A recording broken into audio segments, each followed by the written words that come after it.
കർത്താവിൻ്റെ പാദസേവ മാത്രമാണ് ഒരു ദൈവ പൈതലിന്റെ ഏക ആശ്രയം. Praise the Lord. Glory to God.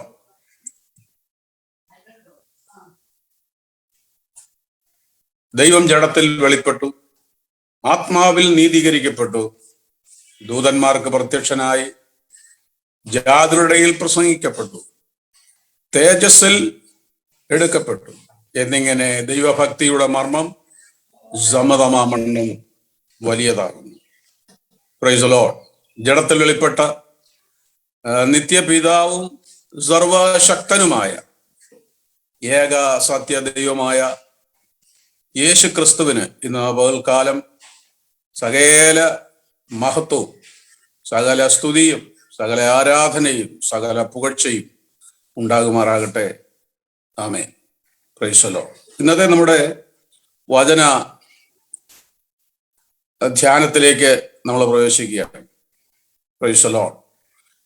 ഈ വചന ധ്യാനത്തിൽ നാം ചിന്തിക്കുന്നതിന് വേണ്ടി സ്വീകരിച്ചിരിക്കുന്നതിൻ്റെ തലാവാചകം, നിങ്ങളുടെ ആത്മഗതം എങ്ങനെയുള്ളത്. ഇതാണ് നമ്മുടെ ചിന്തയുടെ വിഷയഭാഗം. നിങ്ങളുടെ ആത്മഗതം എങ്ങനെയുള്ളത്. Praise the Lord. നമുക്കറിയാം, ആത്മഗതം എന്ന് പറഞ്ഞാൽ അതിൻ്റെ അർത്ഥം മനസ്സിലെ വിചാരം, തങ്ങളോട് തന്നെയുള്ള സംഭാഷണം, ആത്മാവിലുള്ള ഭാഷണം എന്ന് വെച്ചാൽ അന്തരാത്മാവിൽ നടക്കുന്ന സംഭാഷണം, അന്തർഗതം, മനുഷ്യന്റെ നിരൂപണം എന്നൊക്കെയാണ് ആത്മഗതം എന്ന പദം കൊണ്ട് ഉദ്ദേശിക്കുന്നത്. സ്വതം ഈ വിധ അർത്ഥത്തിൽ മനുഷ്യന്റെ ആത്മഗതം അല്ലെങ്കിൽ മനുഷ്യൻ തന്നോട് തന്നെ പറഞ്ഞു പോകുന്ന, തങ്ങളുടെ ഉള്ളിൽ സംസാരിച്ചു കൊണ്ടിരിക്കുന്ന ചിന്തകൾ എങ്ങനെയുള്ളതാണ്. ഒരു ദൈവപൈതലിനെ സംബന്ധിച്ചിടത്തോളം അതിന്റെ പ്രസക്തി എന്ത്? ഇതാണ് നമ്മൾ ചിന്തിക്കുവാൻ പോകുന്നത്. മനുഷ്യൻ എന്ന പദത്തിന്റെ അർത്ഥം തന്നെ മനനം ചെയ്യുന്നവൻ എന്നാണെന്ന് നമുക്കറിയാം. അഥവാ ചിന്തിക്കുന്നവൻ എന്നാണ്. മനുഷ്യനെ ദൈവം സൃഷ്ടിച്ചപ്പോൾ തന്നെ മനുഷ്യൻ അങ്ങനെയുള്ളവനായിരിക്കണമെന്നാണ് ദൈവം ആഗ്രഹിച്ചത്. Price the Lord. എന്തിനാണ് ചിന്തിക്കുന്നത്? ഭേദങ്ങളെ വിവേചിച്ചറിയുന്നതിനും ശരി തെറ്റുകളെ മനസ്സിലാക്കി ശരിയായിട്ടുള്ളത് എന്തെന്ന് അറിഞ്ഞ് അതിനനുസരിച്ചും തെറ്റായിട്ടുള്ളത് എന്താണെന്ന് മനസ്സിലാക്കി അതിനനുസരിച്ചും തങ്ങളുടെ ജീവിതത്തെ മുൻപോട്ട് കൊണ്ടുപോകുവാൻ, നയിക്കുവാൻ വേണ്ടിയാണ് ദൈവം ഈ ചിന്താശക്തി മനുഷ്യന് നൽകിയിരിക്കുന്നത്. അതുകൊണ്ട് തന്നെ നമുക്കറിയാം, ദൈവം മനുഷ്യനെ സൃഷ്ടിച്ചപ്പോൾ തെരഞ്ഞെടുപ്പിനുള്ള അവകാശവും ദൈവം മനുഷ്യന് നൽകി. എന്ത് തെരഞ്ഞെടുക്കണമെന്ന് മനുഷ്യൻ തീരുമാനിക്കണമായിരുന്നു. പ്രമാണം ദൈവത്തിൻ്റെതാണ്. ദൈവമാണ് അഖിലാണ്ടത്തെ ഉണ്ടാക്കിയവൻ. ദൈവമാണ് സകല ചരാചരങ്ങളുടെയും സൃഷ്ടിതാവ്. മനുഷ്യനെയും ദൈവമാണ് ഉണ്ടാക്കിയത്. തന്മൂലം ഈ പ്രപഞ്ചത്തിനാകട്ടെ സകല ജീവികൾക്കും മനുഷ്യനും എങ്ങനെയാണ് ഈ പ്രപഞ്ചത്തിൽ ജീവിക്കേണ്ടത് എന്നതിനെ സംബന്ധിച്ചുള്ള പ്രമാണവും ദൈവമാണ് നൽകിയിരിക്കുന്നത്. Price the Lord. മറ്റെല്ലാ ജീവജാലങ്ങളിൽ നിന്നും മനുഷ്യനെ സംബന്ധിച്ചിടത്തോളം വ്യത്യസ്തതയുണ്ട് എന്നത് എടുത്തു പറയേണ്ട കാര്യമാണ്. എന്നാൽ ഒരു കൂട്ടം ആളുകൾ അങ്ങനെ ഇല്ല. ഈ ഭൂമിയിലുള്ള ഇതര ജീവജാലങ്ങളിൽ കുറച്ച് വലിയ ഒന്നു മാത്രമാണ് മനുഷ്യൻ എന്നതിൽ കവിഞ്ഞ് മനുഷ്യന് യാതൊരു വിശേഷതയുമില്ല എന്നാണ് ഒരു കൂട്ടം ആളുകളുടെ അവകാശവാദം. പിന്നെ ഈ ബുദ്ധിയും അറിവും ഒക്കെ എങ്ങനെ വന്നു എന്ന് ചോദിച്ചാൽ അത് കാലാന്തരത്തിൽ എങ്ങനെയോ മനുഷ്യനിൽ സംഭവിച്ചു പോയതാണ് എന്നല്ലാതെ ഇങ്ങനെയൊന്നും അല്ല.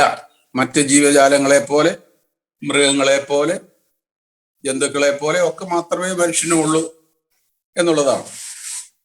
വേദപുസ്തകം വളരെ വ്യക്തമായി അങ്ങനെ അല്ല എന്ന് വെളിപ്പെടുത്തി തരുന്നു. അത് മനുഷ്യൻ പൊതുവെ സ്വീകരിക്കുന്നില്ല. Price the Lord.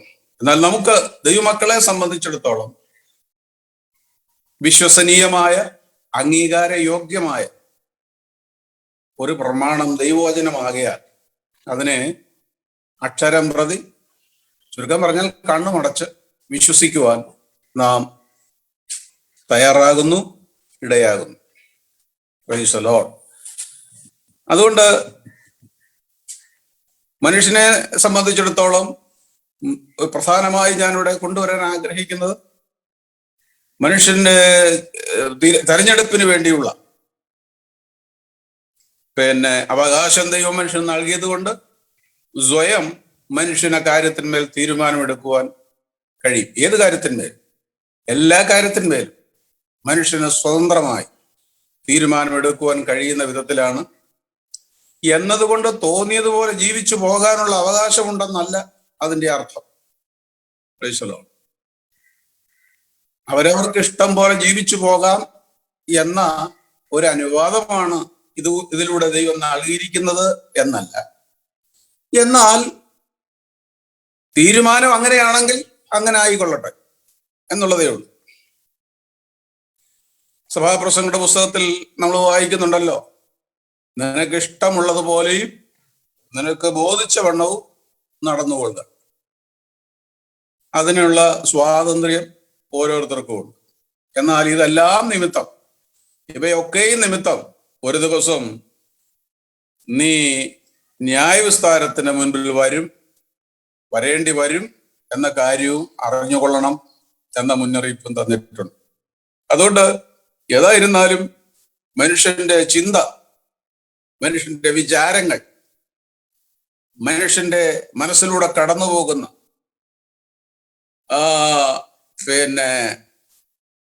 എന്തെല്ലാം കാര്യങ്ങളാണോ, ചിന്തകളാണോ, അത് വളരെ പ്രധാനപ്പെട്ട ഒരു വിഷയഭാഗമാണ്. Glory to God.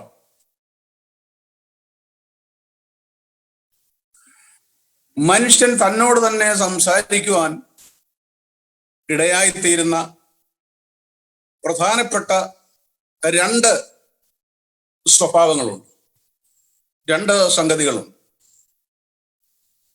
ഞാൻ പറഞ്ഞല്ലോ, മനുഷ്യൻ എല്ലായ്പ്പോഴും ചിന്തിച്ചുകൊണ്ടേയിരിക്കും. ചിന്തിക്കാതിരിക്കുന്ന മനുഷ്യൻ തലയ്ക്ക് സുഖമില്ലാത്തവരോ ബുദ്ധി വികസിച്ചിട്ടില്ലാത്തവരോ മറ്റോ ആണ്.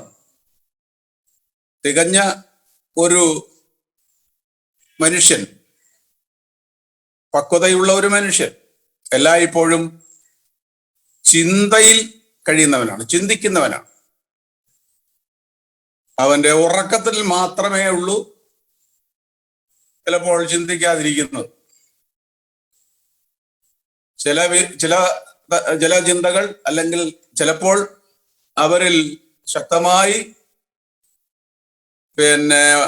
നടന്നുകൊണ്ടിരിക്കുന്ന ചില ചിന്തകൾ അവരുടെ രാത്രിയിലെ ഉറക്കത്തിലോ അല്ലെങ്കിൽ എപ്പോഴെങ്കിലും അവരുടെ ഉറക്കത്തിൽ ഗാഢമായ നിദ്രയിലേക്ക് കടന്നു പോകുമ്പോഴും പലതരത്തിലുള്ള സ്വപ്നങ്ങളാലും മറ്റും അവരുടെ ചിന്തകൾ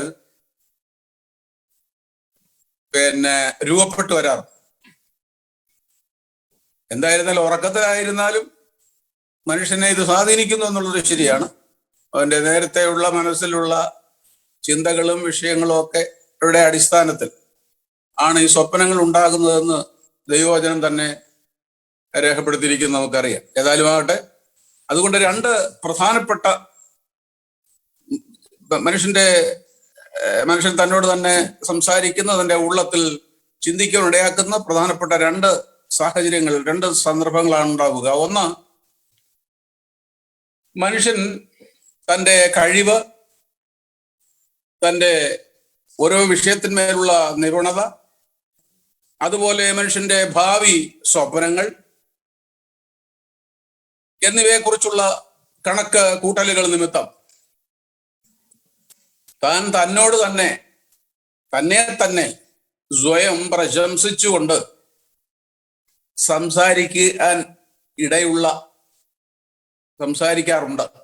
സംസാരിക്കുവാൻ സാധ്യതയുണ്ട്. അങ്ങനെയുള്ള സ്വയമായ എന്തൊക്കെയോ തൻ്റെ ബുദ്ധിയുടെയും ചിന്തയുടെയും ഒക്കെ അടിസ്ഥാനത്തിൽ ഉരുത്തിരിഞ്ഞു വരുന്ന, തന്നെ പുകഴ്ത്തുവാൻ, തന്നെ ഏതോ മറ്റുള്ളവരിൽ നിന്ന് വ്യത്യസ്തനാണെന്ന് തോന്നിക്കുന്ന തരത്തിലുള്ള കഴിവുകളെ പ്രശംസിക്കുന്നത് നിമിത്തമായി പലപ്പോഴും മനുഷ്യനിൽ അഹന്ത വർദ്ധിക്കുന്നു. അതിര് കവിഞ്ഞ ആഗ്രഹങ്ങൾ മനുഷ്യനിൽ ഉണ്ടാകുന്നു. ചിലപ്പോൾ വാശി, പല കാര്യങ്ങളിലും വാശിയോടുകൂടെയുള്ള ഒരു പ്രവർത്തനത്തിന് മനുഷ്യനെ ഇടയാക്കുന്ന, ഇതെല്ലാം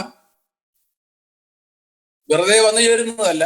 മനുഷ്യന്റെ ഉള്ളിലുള്ള ചിന്തയിൽ നിന്നാണ് ഇവയെല്ലാം സംഭവിക്കുന്നത്.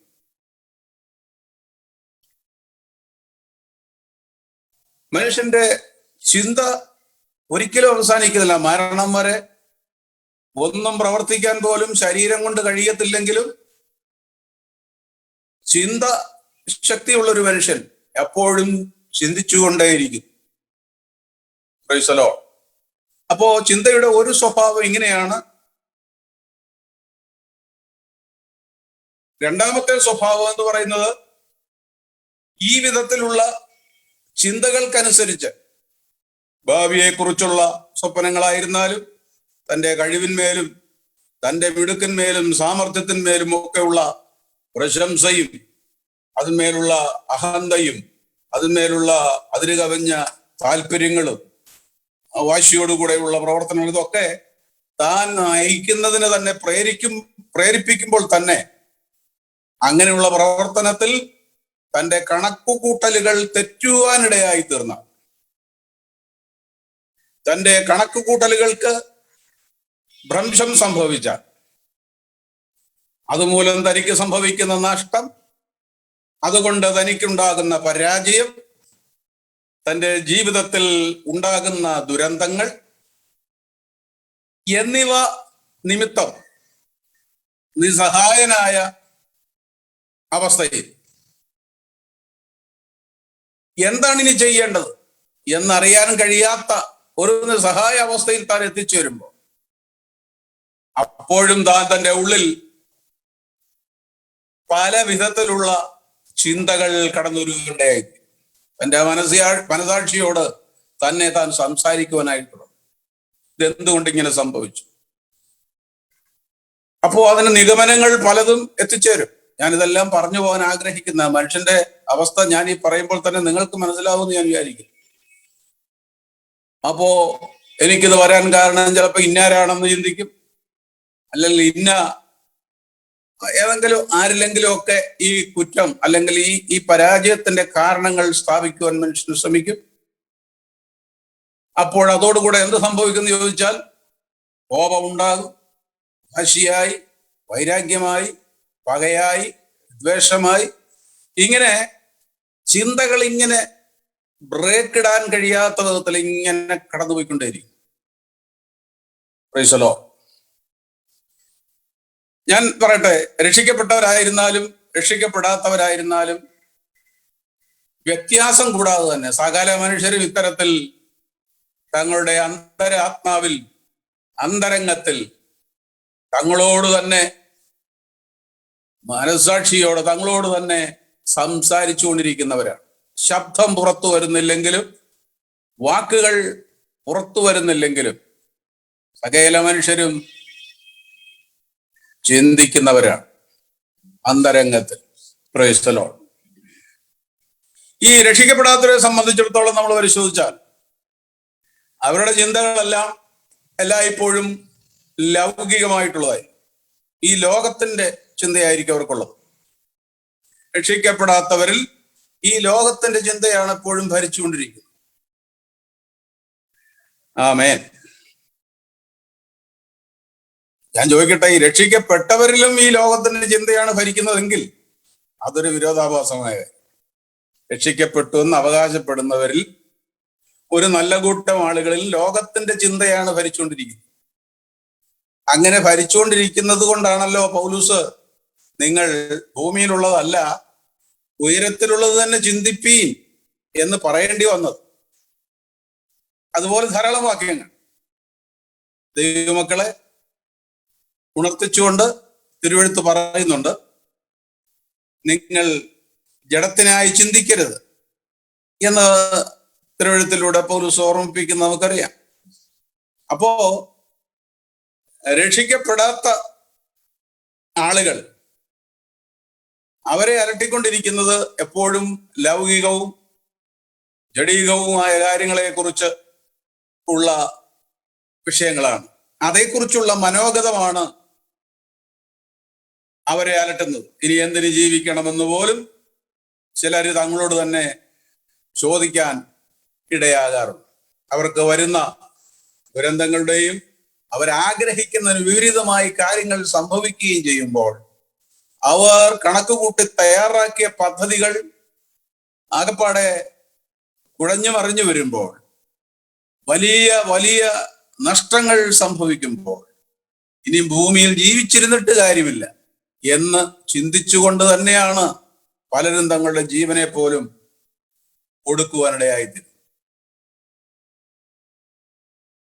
വെറുതെ ഇരിക്കുമ്പോ അങ്ങ് ജീവനെ കൊടുക്കുകയല്ല, ജീവനെ കളയുകയല്ല, പകരം അവർക്ക് ചിന്തിച്ചിട്ട് ഒരു മറുപടിയും ഒരന്തവും കിട്ടാതെ വരുമ്പോൾ ഈ കെടുതിയിൽ നിന്ന് കരകയറുവാൻ, ഇതിൽ നിന്ന് മോചനം പ്രാപിക്കാൻ ഒരു മാർഗവും അവരുടെ കൺമുൻപിൽ അവരുടെ മനസ്സിലെ ചിന്തയിലൂടെ അവർക്ക് കാണാൻ കഴിയാതെ വരുമ്പോൾ അവസാന ഘട്ടത്തിൽ അവരൊരു തീരുമാനമെടുക്കുന്നു, ഇനി ജീവിച്ചിരുന്നിട്ട് കാര്യമില്ല. അതവരെ മരണത്തിലേക്ക് കൊണ്ടെത്തിക്കുന്നു. എത്രയെത്ര വ്യക്തികൾ ഈ വിധത്തിൽ തങ്ങളുടെ ജീവിതം അവസാനിപ്പിച്ചിരിക്കുന്നു, ഇന്നും അവസാനിപ്പിച്ചുകൊണ്ടിരിക്കുന്നു. ഞാൻ സംഭവങ്ങൾ ഓരോന്നും പറയുന്നത്, സംഭവങ്ങൾ ധാരാളം പറയാനുണ്ട്, ഓരോ സംഭവങ്ങളും പറയാനുണ്ട്. എത്ര കാര്യങ്ങൾ നമുക്കറിയാം. ഇപ്പോഴത്തെ ഈ ആളുകളൊക്കെ ബിസിനസ് നടത്തുമ്പോൾ വരുന്ന സംഭവങ്ങൾ, കൃഷിക്ക് വേണ്ടിയുള്ള കടമെടുപ്പും മറ്റുമൊക്കെ, വായ്പകൾ എടുത്തുകൊണ്ട്, ലോൺ എടുത്തുകൊണ്ട് ഒക്കെ ഓരോരോ കാര്യങ്ങൾക്ക് വേണ്ടി, വീട് പണിയായിരുന്നാലും എന്തെല്ലാം കാര്യങ്ങൾക്ക് വേണ്ടി, വാഹനം വാങ്ങാനായിരുന്നാലും എന്ത് കാര്യങ്ങൾക്ക് വേണ്ടി അവര് ലോൺ എടുക്കുന്നതിന്റെ അവസാനം സംഭവിക്കുന്നത്, വീട് വയ്ക്കുവാൻ പണമെടുത്തതിന് ശേഷം അവസാനം സംഭവിക്കുന്നത് എന്ന് വേണ്ട, ഇത് ചിലത് മാത്രമാണ്. ഇങ്ങനെ തങ്ങളുടെ കണക്കൂട്ടലുകൾ തെറ്റുമ്പോൾ നല്ല മോഹനങ്ങളായ ചിന്തകളായിരുന്നു അവർക്ക് അതിനു മുമ്പുണ്ടായിരുന്നു, വളരെ പ്രതീക്ഷകളായിരുന്നു. അതെല്ലാം ചിന്തിച്ച് ചിന്തിച്ച് ചിന്തിച്ച് കൂട്ടി കൂട്ടി കൂട്ടി മനസ്സിൽ കണക്ക് കൂട്ടി വെച്ചുകൊണ്ട് കാര്യങ്ങളിലേക്ക് കടക്കുന്നു.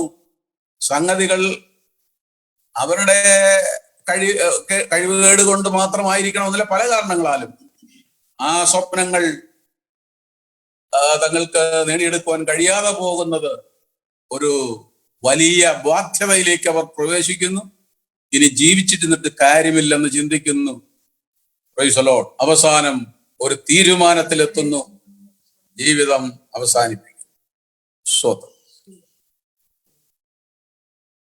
നേരെ മറിച്ച് ഞാൻ പറയാൻ ആഗ്രഹിക്കുന്ന ദൈവമക്കളുടെ ആത്മഗതത്തെ സംബന്ധിച്ചാണ്. അവരുടെ മനസ്സിലൂടെയുള്ള ചിന്തകൾ, അവരുടെ ഹൃദയത്തിലൂടെ കടന്നു പോകുന്ന താല്പര്യങ്ങൾ, ആഗ്രഹങ്ങൾ.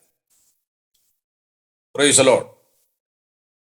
ഒരു ആത്മീയനെ സംബന്ധിച്ചിടത്തോളമുള്ള ആത്മഗതം, അവന്റെ ഉള്ളിലെ ചിന്ത, അവന്റെ താല്പര്യങ്ങളെല്ലാം ആത്മീയമായിട്ടുള്ളതായി, ആത്മീയ വിഷയങ്ങളെ, ആത്മീയ കാര്യങ്ങളെ പരിപോഷിപ്പിക്കുവാൻ ഉതകുന്ന തരത്തിലായിരിക്കും. Praise the Lord. ആത്മീയനും ഈ ഭൂമിയിൽ ജീവിക്കുന്നവനാണ്. അവർക്കും തങ്ങളുടെ ജീവൻ നിലനിർത്തുന്നതിന് വേണ്ടി ഈ ഭൂമിയിലെ പല കാര്യങ്ങളും അവർക്കും ആവശ്യമുണ്ട്. ലോകത്തിൽ ജീവിക്കുമ്പോൾ ഈ ലോകത്തിലുള്ള പല കാര്യങ്ങളുടെ അവരുടെ ജീവിതത്തിന് ആവശ്യമാണ്. അവരുടെ സന്ധാരണത്തിന് വേണ്ടി, നിലനിൽപ്പിന് വേണ്ടി, ഈ ഭൂമിയിലെ നിലനിൽപ്പിന് വേണ്ടി ചിലതൊക്കെ അവർ ചെയ്യേണ്ടതുണ്ട്. അതെല്ലാം ശരി തന്നെയാണ്. എങ്കിൽ പോലും അവരിൽ ഭരിച്ചുകൊണ്ടിരിക്കുന്ന മുഖ്യമായ ചിന്തയും ആഗ്രഹങ്ങളും ദൈവികമായിരിക്കും, സ്വർഗീയമായിരിക്കും, ആത്മീയ ചിന്തകളായിരിക്കും. എന്ന് പറഞ്ഞാൽ ആത്മീയ ജീവിതത്തിന് തടസ്സമായി തീരുന്ന ഒന്നിലേക്ക് അവരുടെ താല്പര്യങ്ങളും ആഗ്രഹങ്ങളും ഒരിക്കലും വഴുതിപ്പോകരുത്. ഓരോ കാര്യങ്ങളുണ്ട്. ഒരു സുവിശേഷ വേലക്കാരനാണെങ്കിൽ, തന്നെ കർത്താവ് വിളിച്ചിട്ടുണ്ടെങ്കിൽ, കർത്താവ് വിളിച്ച ഒരു സുവിശേഷ പ്രവർത്തകനാണെങ്കിൽ, തൻ്റെ സുവിശേഷ പ്രവർത്തനത്തിന് ഒരു തരത്തിലുള്ള പോരായ്മയോ പേരുദോഷമോ സുവിശേഷ പ്രവർത്തനത്തിൽ നിന്ന് വീണുപോകാതിരിക്കുന്നതിന്, അതിന്റെ പ്രവർത്തനത്തിന് ഒരു തരത്തിലുള്ള മങ്ങലേൽക്കാതെ അതിനെ നിലനിർത്തി മുൻപോട്ട് കൊണ്ടുപോകുവാൻ, വിശ്വസ്തനായി അത് മുൻപോട്ട് കൊണ്ടുപോകുവാൻ വേണ്ടത് തൻ്റെ മനസ്സിൽ ചിന്തിച്ചുകൊണ്ടിരിക്കും. വെറുതെ ഒരു കാര്യത്തിലും ആ വ്യക്തി എടുത്തു ചാടത്തില്ല. ആ വ്യക്തി പലവട്ടം ഇത് എൻ്റെ ആത്മീയ ജീവിതത്തിന് യോഗ്യമാണോ, അതിന് യോജിച്ചതാണോ, പിന്നത്തേതിൽ ഇതുകൊണ്ട് സംഭവിക്കുവാൻ സാധ്യതയുള്ളത് എന്തെല്ലാമാണ്, ഇതേക്കുറിച്ചൊക്കെയുള്ള ഒരു കുലങ്കഷമായ പരിശോധന നടത്തിക്കൊണ്ട് മാത്രമേ ഒരു ആത്മീയ ഒരു കാര്യത്തിലേക്ക് മുൻപോട്ട് നീങ്ങുകയുള്ളൂ. ധൃതിയൊന്നും കാണിക്കത്തില്ല. കാരണം ധൃതി കാണിച്ചിട്ട് കാര്യമില്ല. തനിക്ക് സംഭവിക്കേണ്ടത്, തനിക്ക് ലഭിക്കേണ്ടത്, തനിക്ക് പ്രാപിക്കേണ്ടത്, താൻ ദൈവത്തിൽ ആശ്രയിക്കുന്നത് മൂലം തനിക്ക് വരേണ്ട സമയത്ത് വന്നു ചേരുമെന്ന് ഒരു ആത്മീയൻ തിരിച്ചറിയും, മനസ്സിലാക്കും. അതുകൊണ്ട് അത്യാഗ്രഹത്തിന്റെ ആവശ്യം ഒരു ആത്മീയനില്ല. അതിര് കടന്ന ഒരു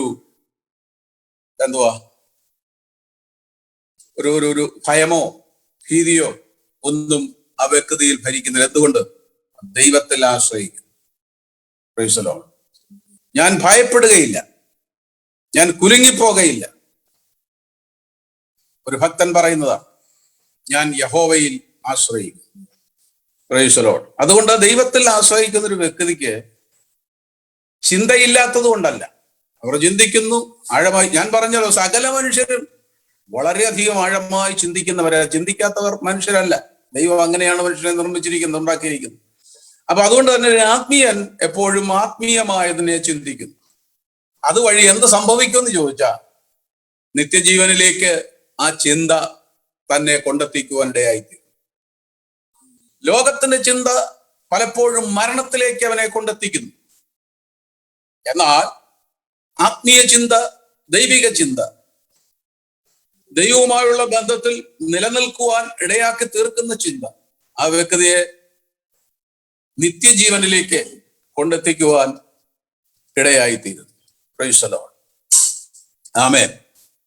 നമുക്ക് തിരുവഴുത്തിലൂടെ ചില ആത്മഗതം നടത്തിയിട്ടുള്ള ചില ആത്മഗതക്കാരെ സംബന്ധിച്ച് തിരുവഴുത്തിലൂടെ നമ്മളോട് പറയുന്ന ചിലരെ നമുക്ക് പരിചയപ്പെടുന്നത് നന്നായിരിക്കും. Price the Lord. അതിൽ ഒന്നാമതായി നാം ചിന്തിക്കാൻ ആഗ്രഹിക്കുന്ന ഒരു വ്യക്തി പുതിയ നിയമത്തിലുള്ള ഒരു വ്യക്തിയാണ്. Price the Lord. നമ്മുടെ കർത്താവ് പറഞ്ഞ ഒരു ഉപമയിൽ ചൂണ്ടിക്കാണിച്ച ഒരു വ്യക്തിയാണ്. ഒരു ജഡീകനും ധനികനും അപ്പോൾ തന്നെ മൂഢനുമായ ഒരു മനുഷ്യന്റെ ആത്മഗതത്തെ സംബന്ധിച്ചാണ് നമുക്ക് ചിന്തിക്കുവാനായിട്ട് ആഗ്രഹിക്കുന്നത്. നമുക്കറിയാം, മനുഷ്യനിലുള്ളത് മനുഷ്യാത്മാവല്ലാതെ മറ്റാരും അറിയുന്നില്ല എന്നും, ദൈവത്തിലുള്ളത് ദൈവാത്മാവല്ലാതെ മറ്റാരും അറിയുന്നില്ല എന്നും കൊരിന്ത്യർക്കെഴുതിയ ലേഖനത്തിൽ അതിന്റെ 1-ാം ലേഖനം 2-ാം അധ്യായത്തിലെ 11-ാം വാക്യത്തിൽ വിശുദ്ധ പൗലോസ് പറഞ്ഞിരിക്കുന്നതായിട്ട് നമുക്ക് വായിക്കാൻ കഴിയും. എന്നാൽ മനുഷ്യന്റെ ഹൃദയത്തിലെ സകല നിരൂപണവും മനുഷ്യന്റെ ഹൃദയത്തിലുള്ള സകല ചിന്തകളും ദൈവം അറിയുന്നു എന്നുള്ളത് വളരെ സ്പഷ്ടമായ കാര്യമാണ്.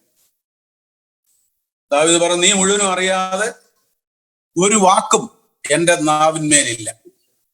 ദൈവം അറിയാത്ത ഒന്നും നമ്മുടെ ചിന്തയിലോ ശരിയായ ചിന്തയായാലും തെറ്റായ ചിന്തയായിരുന്നാലും, ദൈവപ്രസാദമുള്ള ചിന്തയായിരുന്നാലും ദൈവപ്രസാദമല്ലാത്ത ചിന്തയായിരുന്നാലും, മറ്റുള്ളവർക്ക് ദോഷം നിരൂപിക്കുന്നതായിരുന്നാലും മറ്റുള്ളവരുടെ നന്മയ്ക്കായി ചിന്തിക്കുന്നതായിരുന്നാലും എല്ലാം ദൈവം അറിയുന്നു. ദൈവം അറിയാത്ത ഒരു ചിന്തയുമില്ല. അതുകൊണ്ട് മറച്ചു വയ്ക്കുവാൻ നമുക്ക് കഴിയില്ല. നമുക്കറിയാമല്ലോ, ഈ പല കള്ളന്മാരെയോ അല്ലെങ്കിൽ ഗവൺമെന്റ് ഉദ്യോഗസ്ഥന്മാരിൽ പോലും ചിലരൊക്കെ കാട്ടിക്കൂട്ടുന്ന തെറ്റായ കാര്യങ്ങളൊക്കെ പിടികൂടപ്പെടുന്നതെല്ലാം ഈ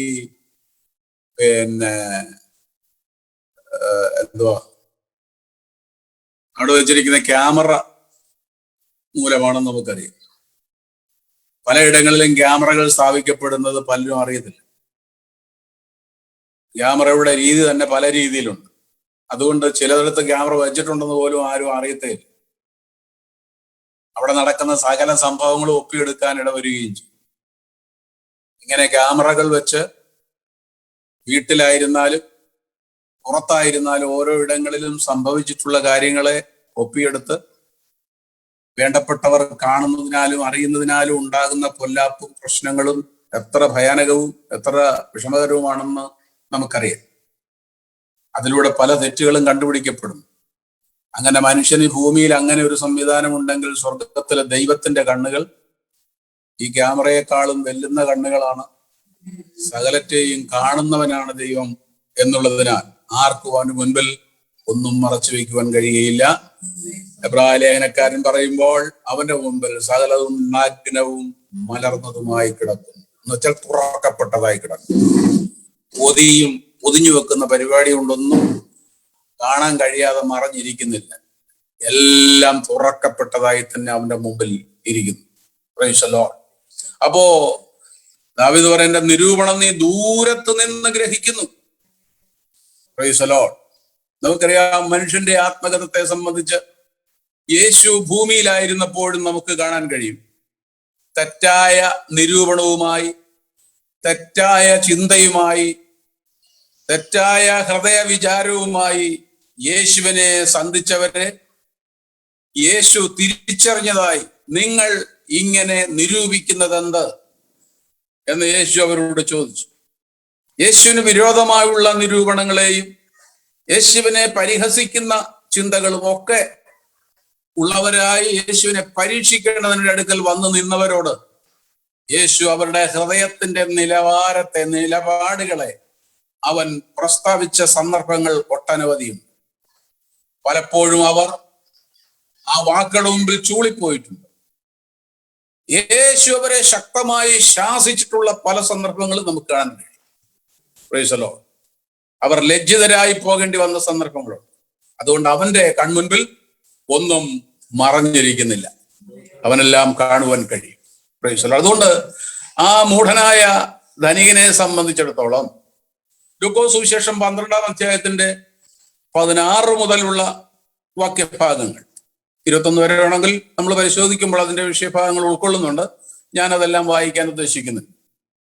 അതിന്റെ പ്രധാനപ്പെട്ട ചില ഭാഗങ്ങളാണ് ഞാൻ പറയുന്നത്. അപ്പോൾ അവൻ, ഞാൻ എന്ത് ചെയ്യണം? എന്റെ വിളവ് കൂട്ടിവയ്പ്പാൻ സ്ഥലം പോരാ എന്നുള്ളിൽ വിചാരിച്ചു. അവന്റെ ഉള്ളിൽ ചിന്തിച്ചു, വിചാരിച്ചു. പിന്നെ അവന്റെ ഉള്ളിൽ പറഞ്ഞത്, ഞാൻ ഇതു ചെയ്യും. എന്റെ കളപ്പുര പൊളിച്ച് അധികം വലിയവ പണിത് എന്റെ വിളവും വസ്തുവകകളെല്ലാം അതിൽ കൂട്ടിവെക്കും. Praise the Lord. ആമേൻ. എന്നിട്ട് എന്നോട് തന്നെ, നിനക്ക് ഏറിയ ആണ്ടുകൾ മതിയായ വിളവ്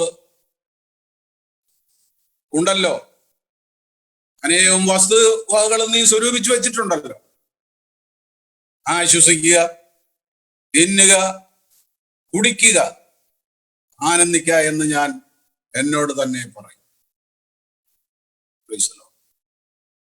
ആ മനുഷ്യൻ പറയുന്നത് നമുക്ക് മനസ്സിലായി കാണുമല്ലോ, നമുക്കറിയാവുന്ന ഭാഗമാണ്. തൻ്റെ മനസ്സിൽ, തൻ്റെ ഉള്ളിൽ ചിന്തിച്ച കാര്യമാണ്. മൂഢനായ ഒരു ധനവാന്റെ ആന്തരിക ചിന്ത. കഴിഞ്ഞ നാളുകളിൽ നിന്ന് വ്യത്യസ്തമായിട്ടുള്ള ഫലം തൻ്റെ കൃഷിയിലൂടെ തനിക്ക് ലഭിച്ചപ്പോൾ, തൻ്റെ അധ്വാനത്തിലൂടെ തനിക്ക് ലഭിച്ചപ്പോൾ താൻ ചിന്തിച്ചു, ഇത് എൻ്റെ ഈ കളപ്പുരയിൽ പറ്റത്തില്ല, വലിയ കളപ്പുര ഞാൻ പണിയും, മെച്ചമായത് പണിയും, അതിൽ എൻ്റെ വിളവെല്ലാം ഞാൻ കൂട്ടിവെക്കും, എന്നിട്ട് എന്നോട് തന്നെ നിനക്ക് ഏറിയ ആണ്ട് കഴിക്കുവാനുള്ളതെല്ലാം ഉണ്ടല്ലോ, അതുകൊണ്ട് ആവശ്യാനുസരണമുള്ളത് നിന്റെ കളപ്പുരയിൽ നിറഞ്ഞിരിക്കുന്നതിനാണ്. നീ അവന്റെ ആത്മാവിനോട്, അവനോട് തന്നെ അവൻ പറയും, ആശ്വസിക്കുക, അല്ലയോ മനസ്സേ, അല്ലയോ ആത്മാവേ, നീ ആശ്വസിക്കുക, നീ തിന്നുക, കുടിക്കുക, ആനന്ദിക്കുക എന്ന് പറയുമെന്നാണ്. അപ്പൊ പിന്നെ എന്താ സംഭവിച്ചത്? അടുത്ത ഭാഗം നമ്മൾ കാണുമ്പോൾ, ദൈവമോ അവനോട്, മൂഢ, ഈ രാത്രിയിൽ നിന്റെ പ്രാണനെ നിന്നോട് ചോദിച്ചാൽ, അല്ലെങ്കിൽ ചോദിക്കും, പിന്നെ നീ ഒരുക്കി വെച്ചത് ആർക്കാ? ഈ രാത്രിയിൽ നിന്നോട് ചോദിക്കും, പിന്നെ നീ ഒരുക്കി വെച്ചത് ആർക്കാകും എന്ന് പറഞ്ഞു. ആമേൻ. നമ്മുടെ പണമോ വസ്തുവകളോ അല്ല നമ്മുടെ ജീവൻ ആധാരമായിരിക്കും. നമ്മുടെ സമ്പത്തല്ല. കൃഷിയും വിളവും ധാന്യവും ധനവും എല്ലാം ഈ ലോക ജീവിതത്തിൽ ആവശ്യമുള്ള കാര്യങ്ങളാണ്. പക്ഷേ ഇതിനെല്ലാം കാരണഭൂതനായ കർത്താവിനേക്കാൾ പ്രാധാന്യം ഈ വകകളിന്മേലായ അപകടകരമാണ് ജീവിതം, യാതൊരു സംശയവും. ഹല്ലേലൂയ. അത് ആരോഗ്യമുള്ളപ്പോൾ അറിഞ്ഞെന്ന് വരികയില്ല, കഴിവുള്ളപ്പോൾ അറിഞ്ഞെന്ന് വരികയില്ല, എല്ലാം നന്നായി ചെയ്യുവാനുള്ള പ്രാപ്തി ഉള്ളപ്പോൾ അറിഞ്ഞെന്ന് വരികയില്ല. പക്ഷേ ഏതൊരു മനുഷ്യനും എന്നും ഒരുപോലെ ആയിരിക്കുകയില്ല. പണത്തിനൊരു പക്ഷേ കുറവ് വരികയില്ല, മറ്റുള്ള കാര്യങ്ങൾക്കൊക്കെ ഒരു പക്ഷേ യാതൊരു കുറവും വന്നെന്ന് വരികയില്ല. പക്ഷെ മനുഷ്യനെ സംബന്ധിച്ചിടത്തോളം മനുഷ്യനൊരു ജീവിതത്തിന്റെ ആരംഭമുണ്ട്, ഒരു നല്ല കാലം മനുഷ്യ ആയുസ്സിലുണ്ട്, പിന്നെ അതിനുശേഷം താഴോട്ട് വരുന്ന ക്ഷയിച്ചുകൊണ്ടിരിക്കുന്ന ഒരു കാലയളവ്, ഒന്നും ചെയ്യാൻ കഴിയാത്തൊരു കാലം. എന്തെല്ലാം ചെയ്തു കൂട്ടിയോ അതൊക്കെ അനുഭവിക്കേണ്ടി വരുന്ന ഒരു കാലം. അത് മനുഷ്യൻ പലപ്പോഴും അറിയുന്നില്ല. ചെയ്തുകൊണ്ടിരിക്കുമ്പോഴും അറിയുന്നില്ല, പ്രവർത്തിച്ചു കൊണ്ടിരിക്കുമ്പോഴും അറിയുന്നില്ല. എന്നെ കേൾക്കുന്ന പ്രിയപ്പെട്ടവർ, ദൈവമക്കളും മനസ്സിലാക്കണം, ദൈവമക്കൾ മനസ്സിലാക്കണം. ഇപ്പോൾ ആരോഗ്യമുണ്ട്, ഇപ്പോൾ സമ്പത്തുണ്ട്, ഇപ്പോൾ നമുക്ക് ഉദ്യോഗമുണ്ട്, ഇപ്പോൾ നമുക്ക് നല്ല കൂട്ടുകാരുണ്ട്. നിങ്ങൾക്ക് നിങ്ങളുടെ ആ പദവിക്കും സ്ഥാനത്തിനും അനുസരിച്ച് മുൻപോട്ട് പോകുന്നതിന് ആവശ്യമായ എല്ലാ സൗകര്യങ്ങളും ഇപ്പോഴും, അതിൽ നല്ല നിലയിൽ ജീവിച്ചു പോകാൻ, സുഖമായി നിങ്ങൾക്ക് മുമ്പോട്ട് പോകാനും കഴിയും.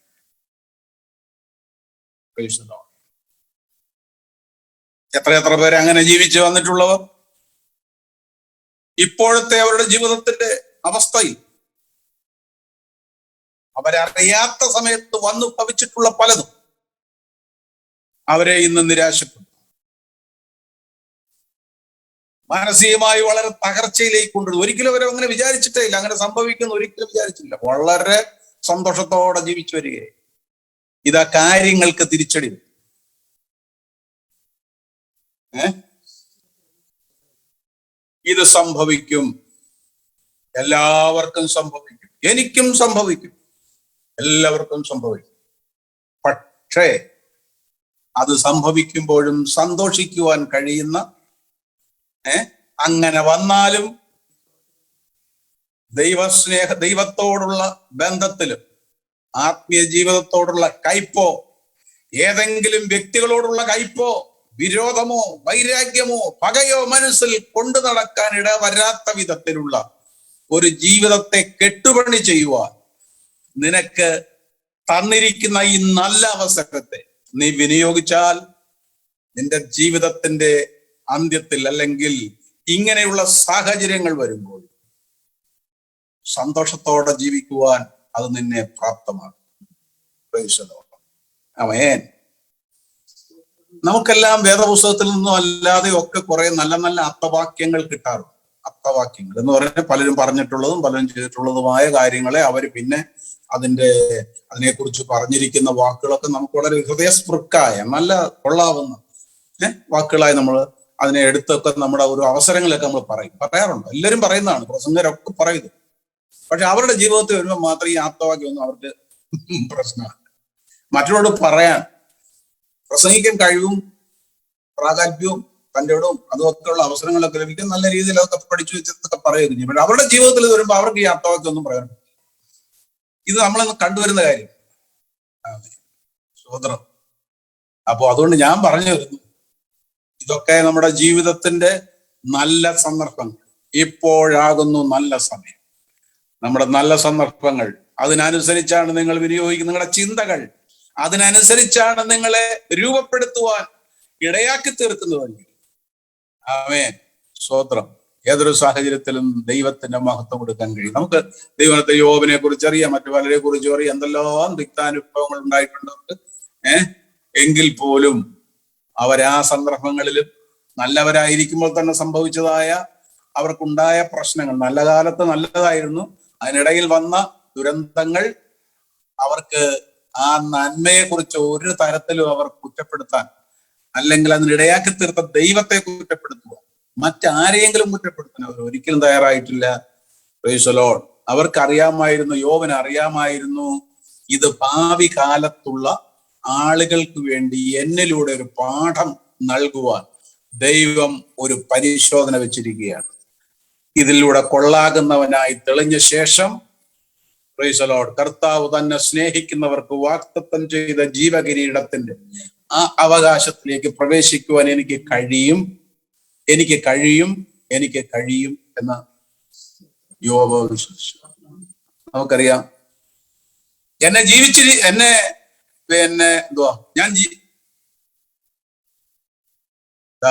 യോബ് പറഞ്ഞൊരു പ്രസ്താവന ഞാൻ ആ വാക്ക് ഇങ്ങോട്ട്, ജീവിച്ചിരിക്കുന്നുവെന്ന് ഞാൻ അറിയുന്നു.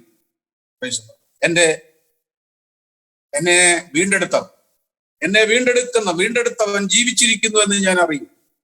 ഒരു ദിവസം അവൻ പൊടിമേൽ നിൽക്കും എന്നും ഞാൻ അറിയും.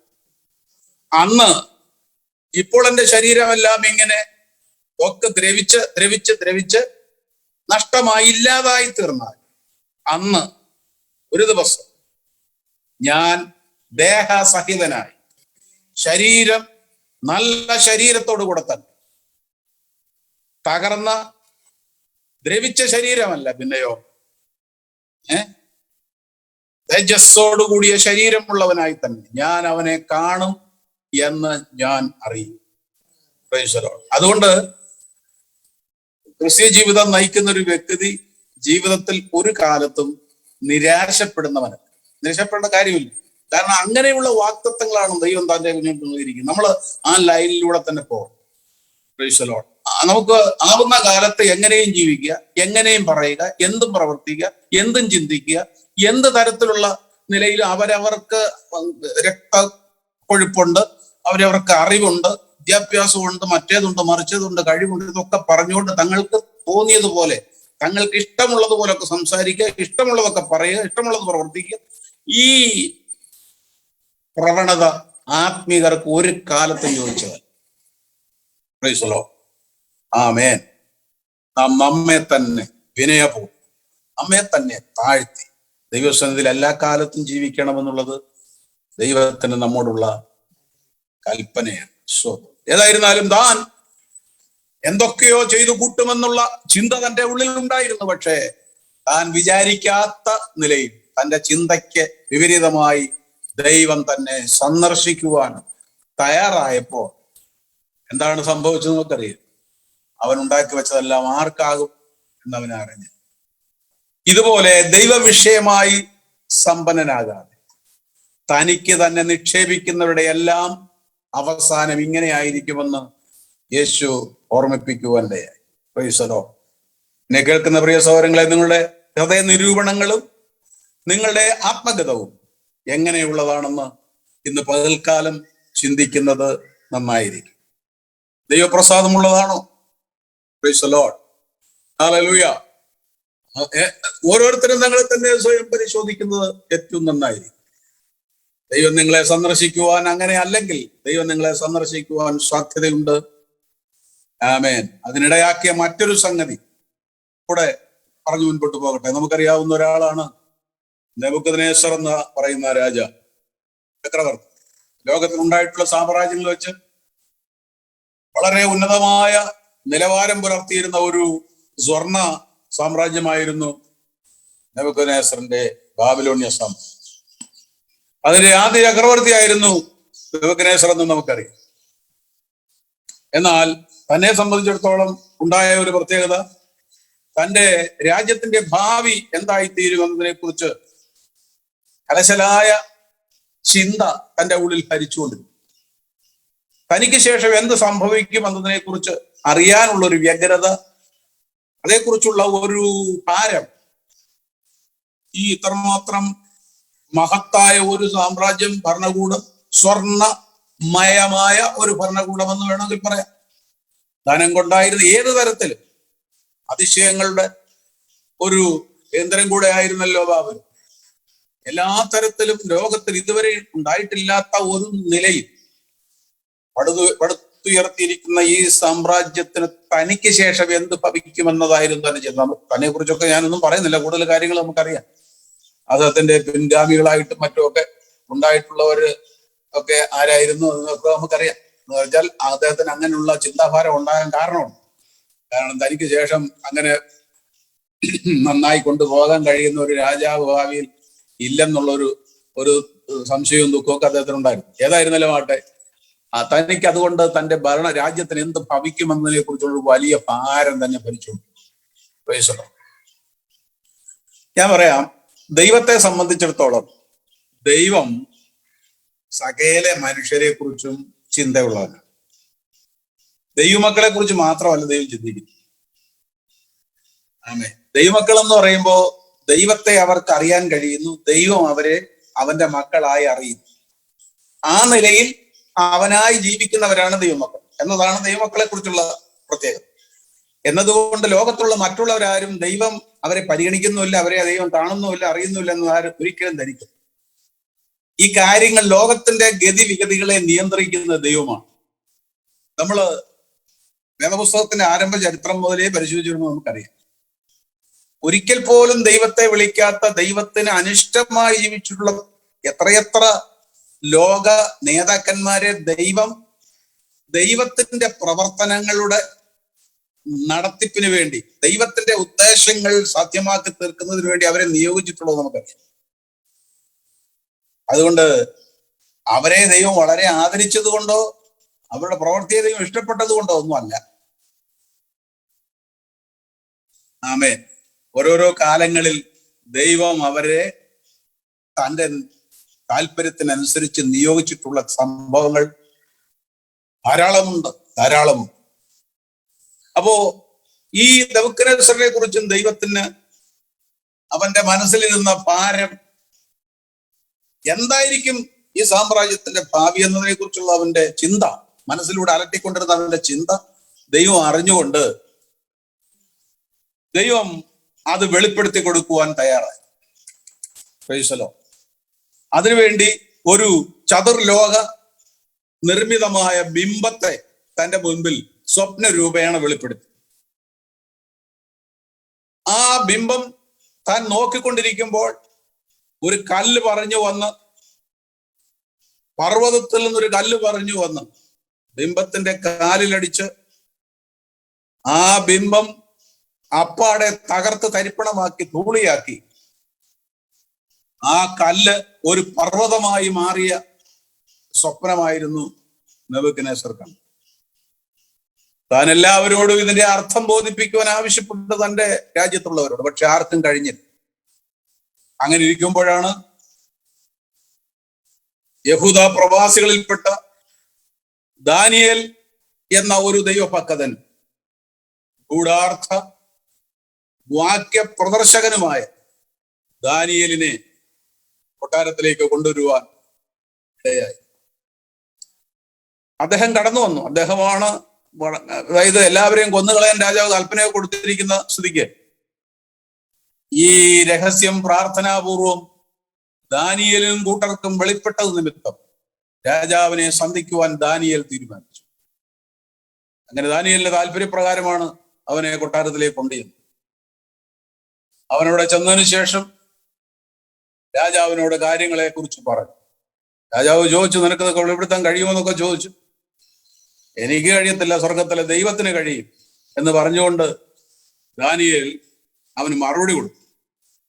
അതിനുശേഷം നാം കാണുന്നത് ആ സ്വപ്നത്തിന്റെ വെളിപ്പെടുത്തൽ അനുസരിച്ച് ഒന്നാമത്തെ സാമ്രാജ്യം ബാബിലോണാണെന്നും അതാണ് തല തങ്കം കൊണ്ടുള്ള തല സദൃശീകരിക്കുന്നതെന്നും അതിനുശേഷം ബാബിലോൺ ആ സാമ്രാജ്യത്തിന്റെ ചക്രവർത്തിയായ അങ്ങയെ തന്നെയാണ് ദൈവം നിയോഗിച്ചിരിക്കുന്നതൊക്കെ ആദ്യം പറഞ്ഞതിന് ശേഷം ഇനി അങ്ങയ്ക്ക് ശേഷം ഈ സാമ്രാജ്യത്തിന് ശേഷം വരുവാൻ പോകുന്ന മറ്റ് ചില സാമ്രാജ്യങ്ങൾ കൂടെ ഉണ്ടെന്ന് പറഞ്ഞുകൊണ്ട് മേദ്യ, പാർസ്യ, ഗ്രീസ്, റോം എന്നിങ്ങനെയുള്ള സാമ്രാജ്യങ്ങളെ കുറിച്ച് പറയുകയും ഒടുവിൽ ഒരു മഹാസാമ്രാജ്യമായ അത്യുന്നതനായ ദൈവം ഇവിടെ ഒരു സാമ്രാജ്യം സ്ഥാപിക്കുമെന്നും ദാനിയേൽ വിശദീകരിച്ചു.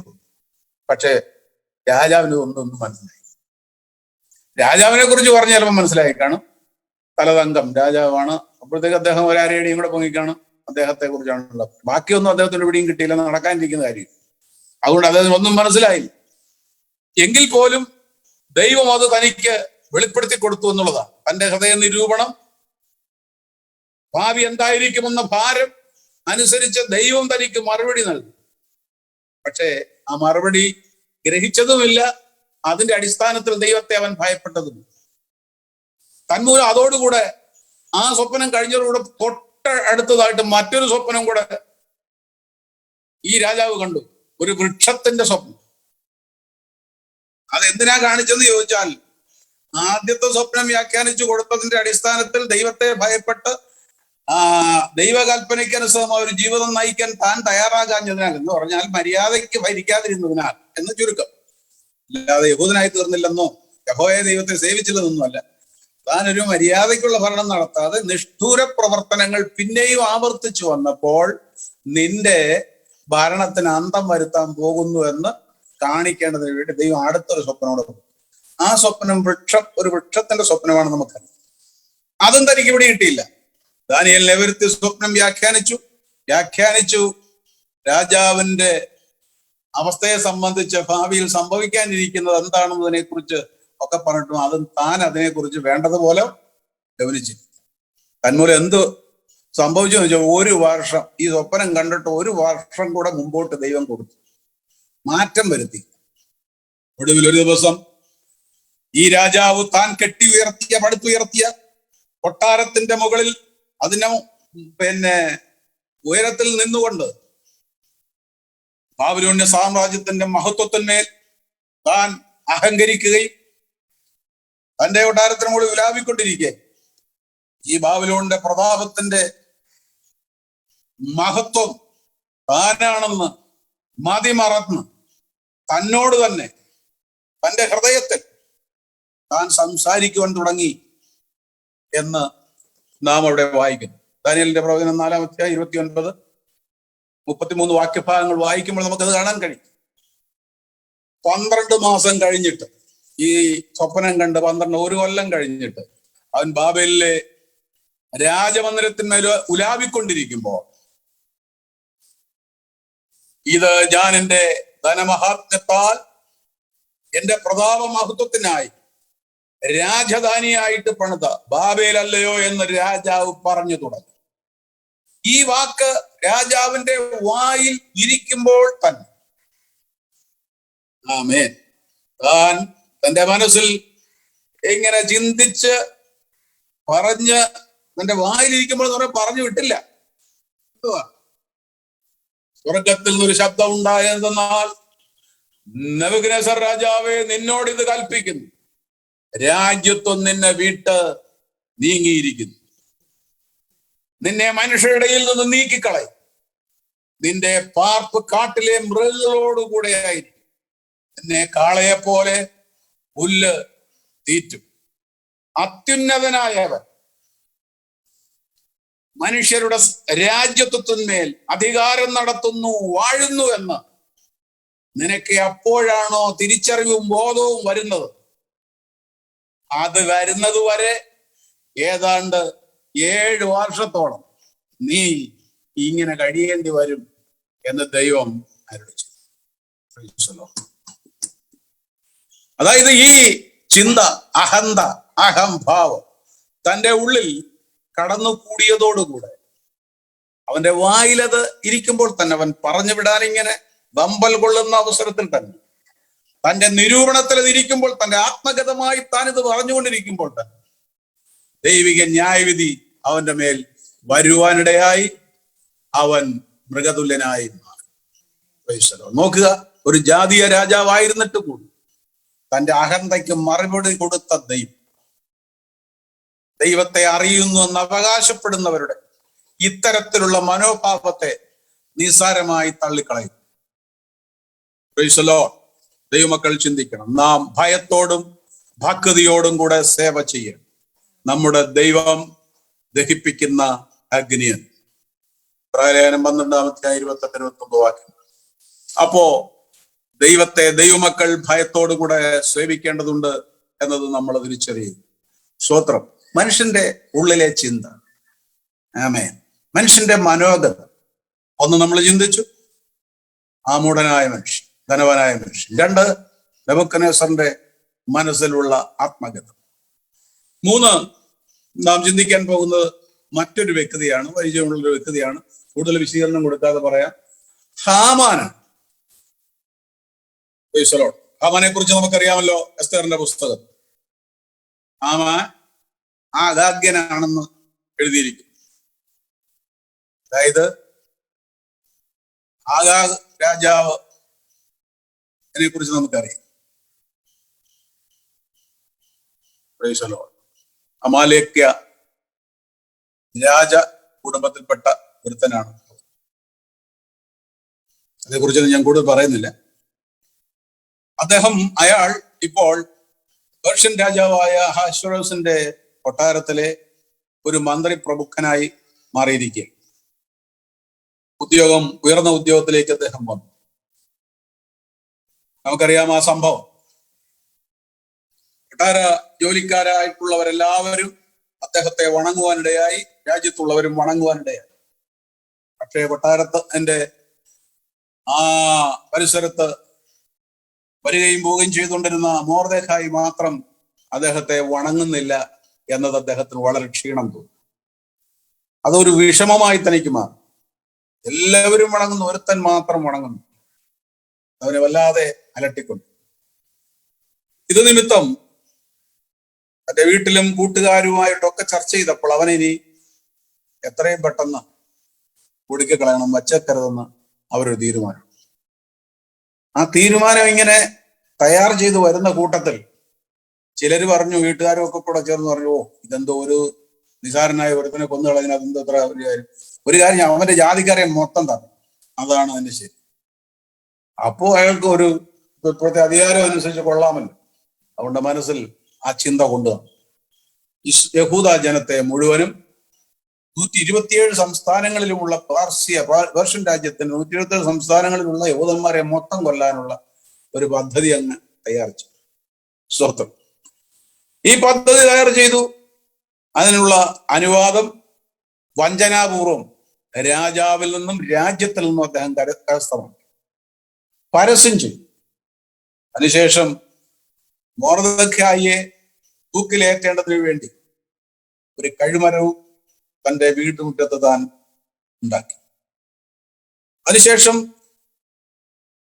രാജാവിനാൽ മൊർദെഖായിയെ കൊന്നുകളയാൻ തൂക്കിലേറ്റുവാനുള്ള ഓർഡർ വാങ്ങേണ്ടതിന് താൻ കൊട്ടാരത്തിലേക്ക് വരുമ്പോൾ തലേ ദിവസം ഉറങ്ങാൻ കിടന്നിട്ട് ഉറക്കം വരാത്ത രാജാവ് രാത്രിയിൽ ദിനവൃത്താന്ത പുസ്തകങ്ങൾ പരിശോധിച്ചു വന്ന കൂട്ടത്തിൽ ഒരു കാര്യം അദ്ദേഹത്തിന്റെ കണ്ണിലുടക്കി. ഒരിക്കൽ രാജാവിനെ കൊല്ലേണ്ടതിന് 2 അംഗരക്ഷകന്മാരെന്ന് ചിന്തിക്കുന്ന 2 ഷണ്ഡന്മാർ അതിനുവേണ്ടി പദ്ധതിയിട്ട രഹസ്യം രാജാവിന്റെ ചെവിയിൽ എത്തിച്ചത് മൊർദെഖായി. അത് രാജാവ് തന്റെ പുസ്തകത്തിൽ എഴുതി വെച്ചു. വായിച്ചു വന്നപ്പോൾ ഇത് കണ്ടു. ഈ മനുഷ്യന് യാതൊരു പ്രതിഫലവും കൊടുത്തിട്ടില്ലല്ലോ രാജാവിനെ. അപ്പോ ഇത് അന്വേഷണ വിധേയമായപ്പോൾ ഇത് സത്യമാണെന്ന് കണ്ടെത്തി ആ 2 വ്യക്തികളെയും ശിക്ഷ വിധിച്ചു. 2 വ്യക്തികളെയും കൊന്നുകളഞ്ഞു. അപ്പോ ഈ നല്ല കാര്യം ചെയ്ത മനുഷ്യന് ഒരു പ്രതിഫലവും കൊടുത്തിട്ടില്ല എന്ന് അദ്ദേഹത്തിന് രാത്രിയിൽ തോന്നി. നോക്കണേ, ഒരുത്തൻ യഹൂദാജനത്തെ മുഴുവനും നശിപ്പിക്കുന്നതിനും മൊർദെഖായിയെ കൊല്ലുന്നതിനും പദ്ധതിയെല്ലാം ഒരുക്കി റെഡിയാക്കി അവൻ കൊട്ടാരത്തിൽ വന്ന അവസാന ഓർഡർ വാങ്ങാൻ വന്നിരിക്കുക. വരുമ്പോൾ രാജാവിന് ഉറക്കം വരുന്നു. സ്വർഗത്തിലെ ദൈവം പ്രവർത്തിക്കുന്ന രീതി. മറ്റൊരുത്തൻ അവന്റെ ഉള്ളിൽ അരുതാത്ത കാര്യങ്ങൾ നിശ്വസിച്ചുകൊണ്ട് ദൈവജനത്തിനെതിരെ പ്രവർത്തിക്കുമ്പോൾ ദൈവം രാജാവിന്റെ ഹൃദയത്തിൽ പ്രവർത്തിക്കാൻ തുടങ്ങും. ആമേൻ. നമ്മൾ അറിയേണ്ട ഒരു കാര്യം, നമുക്ക് വേണ്ടി ചെയ്യാനോ പറയാനോ ആരും ഇല്ലെങ്കിലും ദൈവം തക്ക സമയത്ത് വേണ്ടതുപോലെ പ്രവർത്തിക്കുന്നവനാണെന്ന് നാം വിശ്വസിക്കുമെങ്കിൽ നമ്മുടെ കാര്യത്തിന്മേൽ നമ്മൾ ആരോടും ശുപാർശ ചെയ്യാൻ പോകാതെ തന്നെ ഒരു തീർപ്പുണ്ടാകാൻ ദൈവം വഴി. ഉടനെ തന്നെ ഇതാ സംഭവിക്കുന്നു.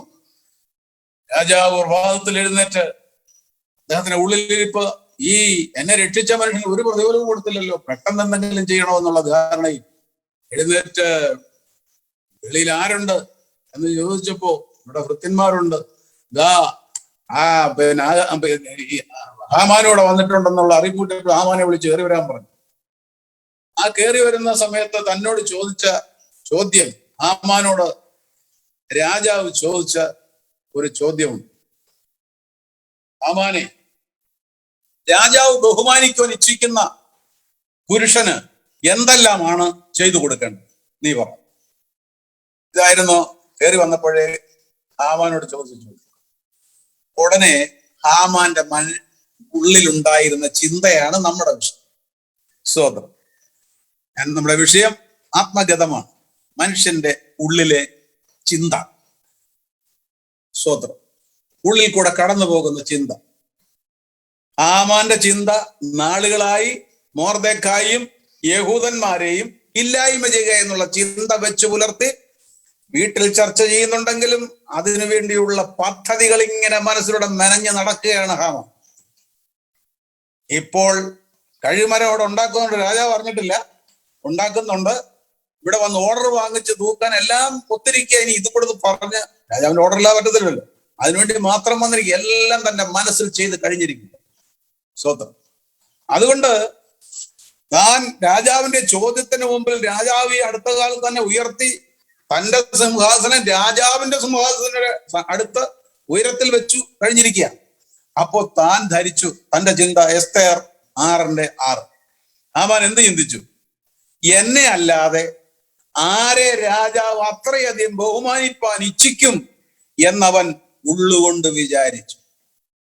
അവന്റെ ഉള്ളിൽ പറഞ്ഞു, അവന്റെ അന്തരംഗത്ത്, അവന്റെ മനോഗത, എന്നെ അല്ലാതെ വേറെ ആരെയാണ് രാജാവ് ഇത്രമാത്രം ശ്രേഷ്ഠനായി കരുതുവാൻ ബഹുമാനിക്കുവാൻ ഇച്ഛിക്കുന്നതെന്ന് ചിന്തിച്ചിട്ട് ഒരടി കൂടെ ഇതുവരെ ഉണ്ടായ ഉയർച്ചയുടെ അനുഭവത്തിൽ നിന്ന് ഒരുപടി കൂടെ മുൻപോട്ട് ആളുകളുടെ മുമ്പിൽ താൻ ബഹുമാനിക്കപ്പെടുവാൻ ഇടയാകുന്ന വിധത്തിൽ രാജാവിന്റെ കിരീടം തന്റെ തലമേൽ വെച്ചുകൊണ്ട് രാജാവിന്റെ കുതിര പുറത്ത് എല്ലാവിധ രാജകീയ ആർഭാടങ്ങളോടും കൂടെ തെരുവിലൂടെ തന്നെ കൊണ്ടു നടന്ന് വിളിച്ചു പറയണം, രാജാവ് ഇച്ഛിക്കുന്ന പുരുഷന് ഇന്നിന്നതെല്ലാം ചെയ്യുമെന്ന് വിളിച്ചു പറഞ്ഞ് നടക്കണം എന്ന് രാജാവിനോട് ആമൻ. രാജാവ് ഉടനെ ഓർഡർ ഇട്ടു. ആ പടിപ്പുരക്കലിരിക്കുന്ന മൊർദെഖായിക്ക് വേണ്ടി ഇതെല്ലാം ചെയ്തു. ഒരു കാര്യവും ഞാൻ പറഞ്ഞത് നീ കുറയ്ക്കരുത്. ആമേൻ. സകലതും ചെയ്യണം എന്ന് പറഞ്ഞു. ഓ പ്രൈസ് ദി ലോർഡ്. അവിടെ എന്ത് സംഭവിച്ചു എന്ന് നമുക്കറിയാം. ആമാൻ ചെയ്യാതിരിക്കാൻ പറ്റുമോ? എന്തെങ്കിലും പറയാൻ പറ്റുമോ? ആകെ വിഷമിച്ചു വിഷണ്ണനായി താൻ അത് ചെയ്യേണ്ടി വന്നു. ഹല്ലേലൂയ. മൊർദെഖായിയെ രാജാവ് കൽപ്പിച്ചതുപോലെയുള്ള എല്ലാ കാര്യങ്ങളും ചെയ്തു. അവൻ കൊല്ലാനിരുന്ന മനുഷ്യനും അവൻ തന്നെ ശ്രേഷ്ഠനും മഹാനുമായി അവിടെ എല്ലാം പാട്ടണം തോറും കൊണ്ടു നടന്നു പറയാനിടയായി. സ്തോത്രം. ഒരുവന്റെ മനസ്സിലെ ചിന്ത, മനസ്സിലൂടെ കടന്നു പോകുന്ന കാര്യം നാം തിരുവെഴുത്തിൽ വായിക്കുന്നു, ഭാവിക്കേണ്ടതിന് മീതെ ഭാവിച്ച് ഉയരരുത്. ദൈവം ഓരോരുത്തൻ അവനവന് നൽകിയിരിക്കുന്ന പങ്കിട്ട് തന്നിരിക്കുന്നത് പോലെ മാത്രമേ ഭാവിക്കാവൂ. അതിന് മുകളിലേക്ക് ഭാവിക്കരുതെന്ന് തിരുവെഴുത്ത് നമുക്ക് റോമാലേഖനം 12:3 മുന്നറിയിപ്പ് തരുന്നു. Price the Lord. മാത്രമല്ല പൗലോസ് തന്നെ ഫിലിപ്പിലേഖനം 2:3 ഓരോരുത്തൻ മറ്റുള്ളവനെ തന്നേക്കാൾ ശ്രേഷ്ഠൻ എന്ന് എണ്ണിക്കൊള്ളണം എന്നും എഴുതപ്പെട്ടിരിക്കും. നിഗളികളോട് അവൻ എതിർത്ത് നിൽക്കുന്നു, താഴ്മയുള്ളവർക്കോ അവൻ തന്റെ കൃപ പകരുന്നു നൽകുന്നുവെന്ന് വിശുദ്ധ പത്രോസും തന്റെ 1-ാം ലേഖനം 5-ാം അധ്യായത്തിന്റെ 5-ാം വാക്യത്തിലൂടെ ഓർമ്മപ്പെടുത്തിയിരിക്കുന്ന നാം വായി. അതുകൊണ്ട് മനുഷ്യൻ തന്റെ മനസ്സിലൂടെ, ലോക മനുഷ്യനെ സംബന്ധിച്ചാണ് നമ്മൾ ചിന്തിച്ചുകൊണ്ടിരിക്കുന്നത്, മനുഷ്യന്റെ മനസ്സിലൂടെ കടന്നു പോകുന്നത് അവസാനം എന്ത് സംഭവിച്ചു? അവന്റെ ജീവൻ തന്നെ അപകടത്തിൽ. സ്വതന്ത്രം. നിന്റെ നിരൂപണം ഒടുവിൽ നിന്റെ നാശത്തിന് കാരണമായി. ഹല്ലേലൂയ. Praise the Lord. നല്ലതാണെന്നൊക്കെ വിചാരിച്ചാണ് കാര്യങ്ങൾ ചിന്തിച്ചു പോയതെങ്കിലും വലിയ കാര്യങ്ങളൊക്കെ ചെയ്യുമെന്നൊക്കെയാണ് വിചാരിച്ചതെങ്കിലും ഒടുവിൽ താൻ കുഴിച്ച കുഴിയിൽ താൻ തന്നെ വീണു. തൻ്റെ മനസ്സിലൂടെ കടന്നുപോയ താല്പര്യത്തിനനുസരിച്ച് താൻ പദ്ധതി ഒരുക്കി മുൻപോട്ട് കൊണ്ടുപോയി. ഒടുവിൽ താൻ തന്നെ അതിൽ അവസാനിക്കേണ്ടതായിട്ട്. Praise the Lord. ആമേൻ. അതുകൊണ്ട് നിങ്ങളുടെ നിരൂപണം അവൻ ദൂരത്തു നിന്ന് ഗ്രഹിക്കുന്നു. ഇന്ന് പകൽക്കാലം നിങ്ങളുടെ നിരൂപണം എങ്ങനെയുണ്ട്? നിങ്ങളുടെ മനോഗതം എങ്ങനെയുണ്ട്? Price the Lord. അടുത്ത ഒരാളാണ് ഇസ്കാരിയോത്ത് യൂദ. നമുക്കറിയാം, യേശുവിന്റെ 12 ശിഷ്യന്മാരിൽ ഒരുത്തനായി അറിയപ്പെട്ടിരുന്ന യൂദ, അപ്പോസ്തലന്മാരുടെ കൂട്ടത്തിൽ എണ്ണപ്പെട്ടിരുന്ന ഒരു യൂദ. സ്ഥാനം കൊണ്ടും പദവി കൊണ്ടും പേരുകൊണ്ടും എല്ലാ വിധത്തിലും അവൻ യേശുക്രിസ്തുവിനോട് കൂടെ അംഗീകരിക്കപ്പെടുന്ന, അറിയപ്പെടുന്ന ഒരുവനായി ലോകത്തിന്റെ മുൻപിൽ കണ്ടിരുന്നു. എന്നാൽ അപ്പോൾ തന്നെ അവന്റെ മനസ്സിലിരുന്ന ചിന്ത എന്തെല്ലാം? അതറിയുന്നവൻ നമ്മുടെ കർത്താവ് മാത്രം. കൂടെയുള്ള 12 പേരിൽ 11 പേർക്കും അറിയത്തില്ല, വേറെ ആർക്കും അറിയില്ലായിരുന്നു.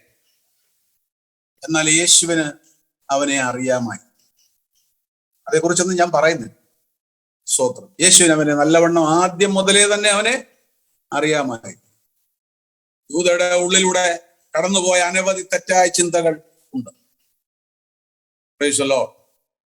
നമുക്കറിയാം, ഒരിക്കൽ അജലക്കാരത്തി യേശുവിന്റെ മേൽപൂശിയ ആ സ്വജജട മാംസി എന്ന വിശേഷ തൈലം, സുഗന്ധ തൈലം, അത് അവന്റെ മേൽ പൂശുകയാൽ അത് നഷ്ടമായി, അത് വെറുതെ വായിപ്പോയി.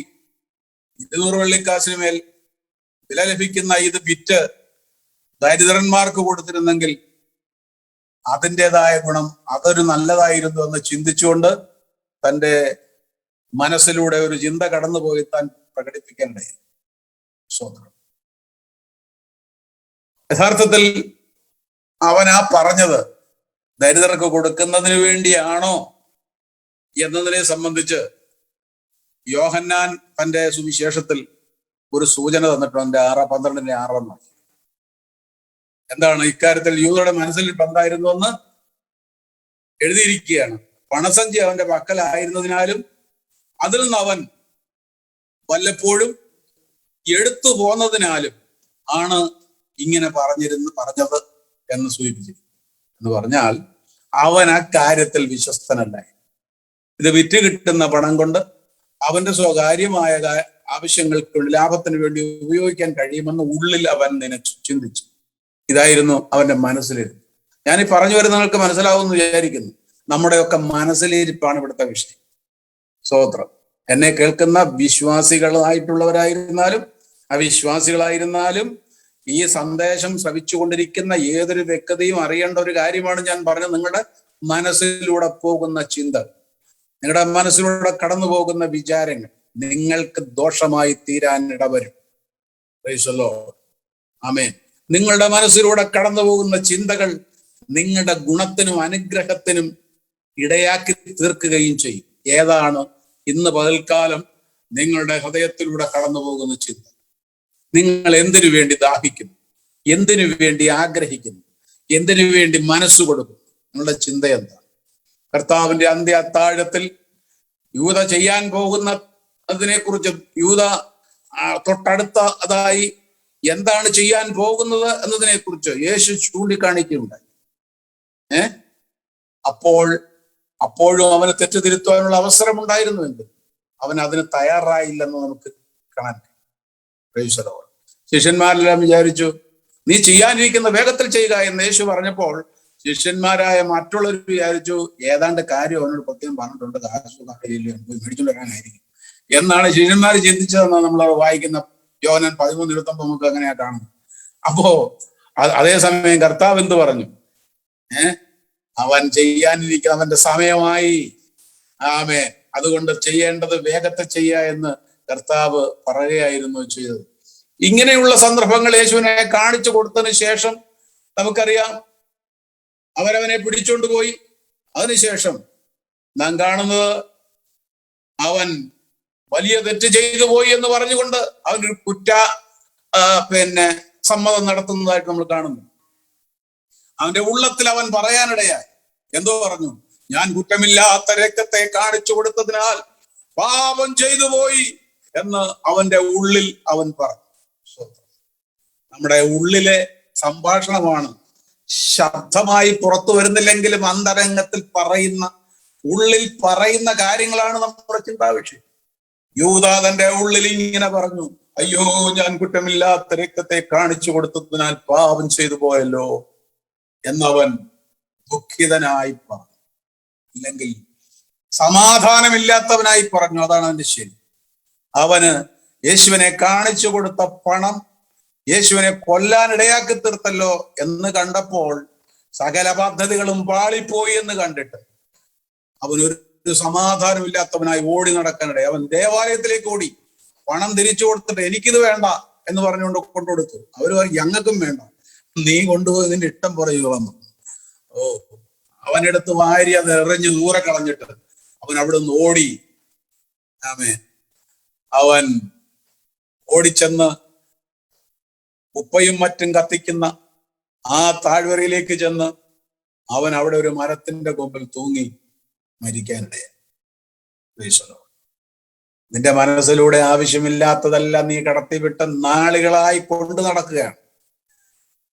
നീ സഞ്ചരിക്കുന്ന യേശുവിനോട് കൂടെയാണെങ്കിലും യേശുവിന് നിരക്കാത്ത, കർത്താവിന്റെ നാമത്തിന് നിരക്കാത്ത, ദൈവമക്കൾക്ക് നിരക്കാത്ത, ദൈവമക്കളോട് ഇടപെടുവാൻ പാടില്ലാത്ത വിധത്തിലുള്ള പലതും ചെയ്തുകൊണ്ട് നീ മുമ്പോട്ട് പോവുകയാണ്.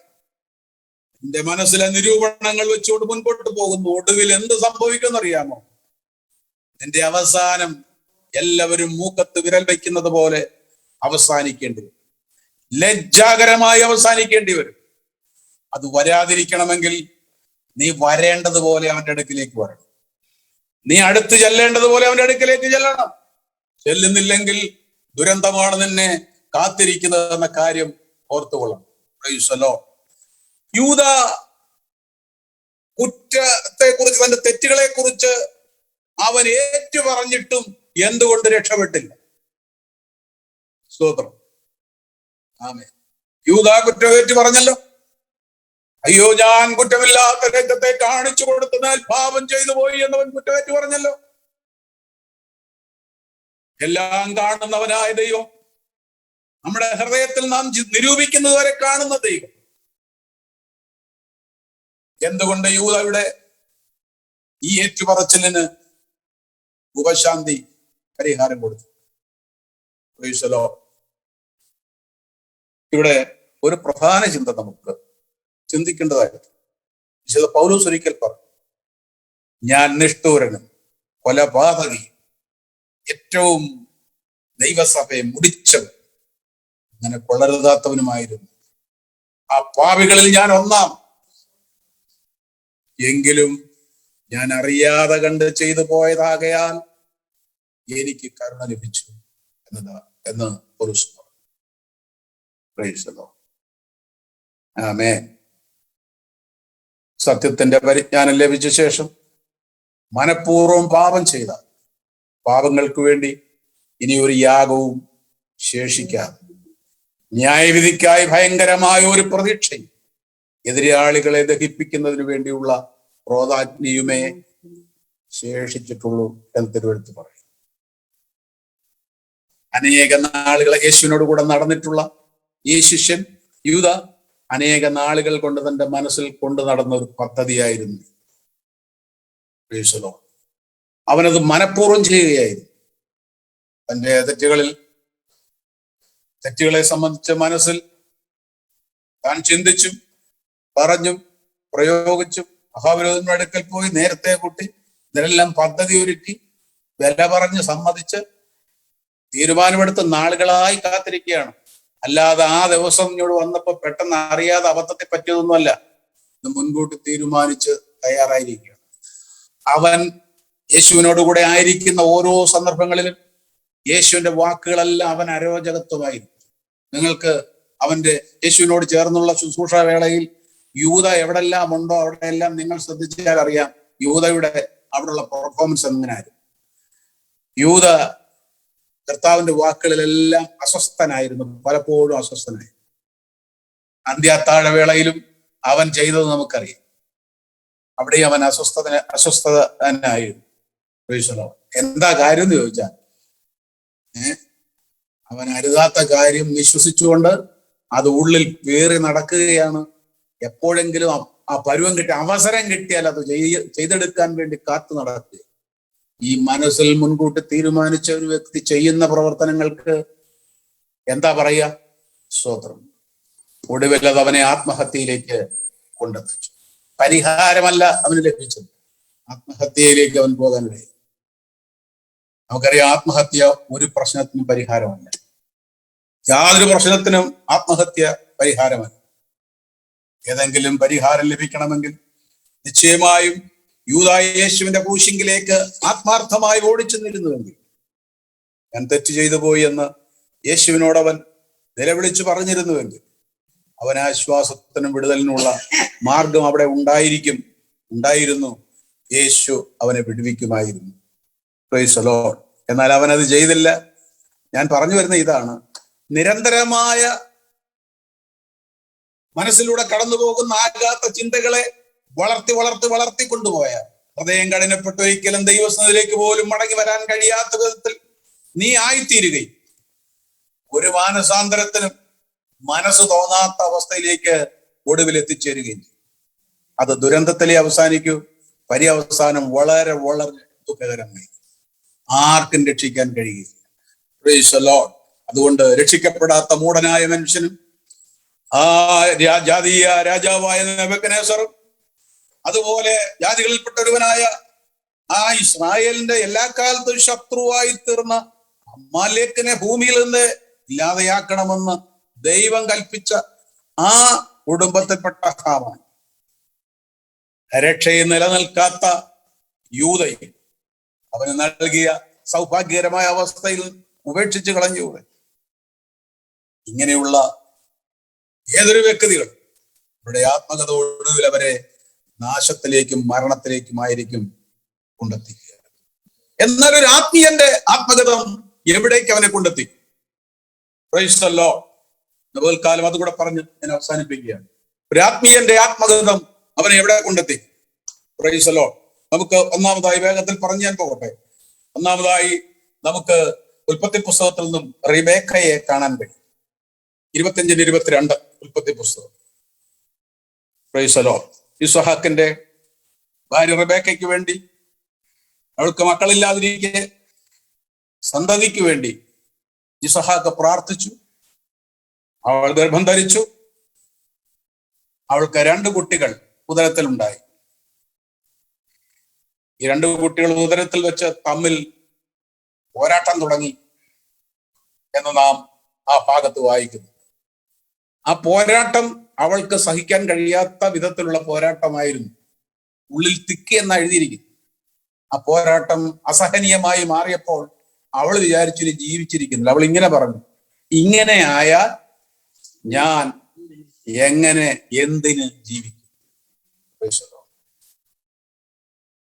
ജീവനെ പോലും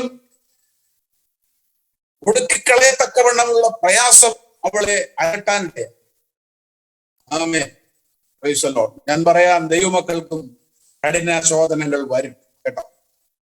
അതികഠിനമായ ശോധനകൾ ദൈവമക്കൾക്കും വരും. ഞാൻ എന്തിനി ജീവിക്കണം കർത്താവേ എന്ന് തോന്നത്തക്കൊണ്ട് ഒരിക്കൽ പൗലോസും പറഞ്ഞല്ലോ, അയ്യോ ഞാൻ അരിഷ്ട മനുഷ്യൻ, മരണത്തിന് അധീനമായ ഈ എന്റെ ശരീരത്തിൽ നിന്ന്, ഈ അവസ്ഥയിൽ നിന്നും എന്നെ ആര് വിടുവിക്കും, രക്ഷിക്കും? പൗലോസും പറയാനുണ്ട്. വിടുവിക്കാൻ ആരുമില്ല. എന്നാൽ പൗലോസ് പറഞ്ഞു, നമ്മുടെ കർത്താവ് യേശു ക്രിസ്തു മുഖാന്തരം ഞാൻ ദൈവത്തിന് സ്തോത്രം ചെയ്യുന്നു.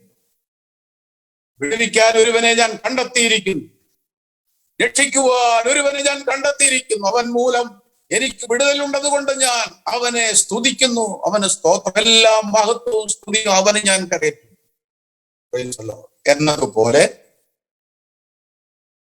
അവിടെ ചിന്തിച്ചതായ വായിച്ചതായ റിബേക്ക ചെയ്തത് എന്തെന്നറിയാമോ? എന്തിന് ഞാൻ ജീവിക്കുന്ന തോന്നത്തക്കണം അവളുടെ പ്രശ്നം അത്ര ഗൗരവമുള്ളതായി തീർന്നപ്പോൾ അവൾ പറഞ്ഞു, അവൾ ഇങ്ങനെ ചിന്തിച്ചു, അവൾ യഹോവയുടെ അടുക്കലേക്ക് അവനോട് ചോദിപ്പാൻ പോയി. ആമേൻ. പ്രശ്നത്തിന് പരിഹാരം എവിടെ ഉണ്ടെന്ന് ഒരു ദൈവപൈതലിനറിയാം. ആമേൻ. യേശുവിന്റെ പാദപീഠത്തിൽ അല്ലാതെ പ്രശ്നത്തിന് പരിഹാരം വേറെ എങ്ങും ലഭിക്കയില്ല. നിങ്ങൾക്ക് അവനിലേക്ക് വരാം. അവന്റെ അടിപ്പിണരുകളാൽ സൗഖ്യമുണ്ട്. അവൻ മൂലം നിങ്ങൾക്ക് വിടുതലുണ്ട്, രക്ഷയുണ്ട്, ആശ്വാസമുണ്ട്. ഒരിക്കൽ പറഞ്ഞു, അധ്വാനിക്കുന്നവരും പ്രശ്നത്തിന്റെ നടുവിൽ ഭാരപ്പെടുത്തിയ ആ സംഭവത്തിന് മുൻപിൽ അവൾക്ക് എത്തിച്ചേരുവാൻ ഒരു സ്ഥാനം അവൾക്കറിയാമായിരുന്നു. ഞാൻ യഹോവയുടെ അടുക്കലേക്ക് പോകും, എന്റെ കർത്താവിന്റെ അടുക്കലേക്ക് പോകും. ദൈവത്തോട് ഞാൻ ചോദിക്കും, ദൈവത്തോട് എന്റെ കാര്യങ്ങളെ ഞാൻ പറയും. കാലം ആ ദൈവസന്നിധിയിലേക്ക് കടന്നു ചെല്ലുമെങ്കിൽ നിങ്ങളുടെ പ്രശ്നങ്ങൾക്ക് അവിടെ. അടുത്തതായി നമുക്ക് മനസ്സിലാക്കുവാൻ കഴിയുന്ന മറ്റൊരു വ്യക്തിയാണ് ദൈവത്തോട് ചോദിച്ച തന്റെ ഹൃദയ നിരൂപണത്തിനനുസരിച്ച് മറുപടിക്കായി സമീപിച്ചൊരു വ്യക്തിയാണ് ആസാഫ് എന്ന് നമ്മൾ കാണും. 73-ാം സങ്കീർത്തനം 15 മുതൽ 17 വരെയുള്ള വാക്യഭാഗങ്ങൾ. ഇങ്ങനെ ഞാൻ സംസാരിപ്പാൻ വിചാരിച്ചെങ്കിൽ, എങ്ങനെ സംസാരിപ്പാൻ വിചാരിച്ചെങ്കിൽ, 1-ാം വാക്യം മുതൽ താഴോട്ട് വായിച്ചു വരുമ്പോൾ ആ എങ്ങനെ സംസാരിക്കാൻ വിചാരിച്ചെങ്കിൽ എന്നുള്ളതിന്റെ ചോദ്യത്തിന് മറുപടി ലഭിക്കും.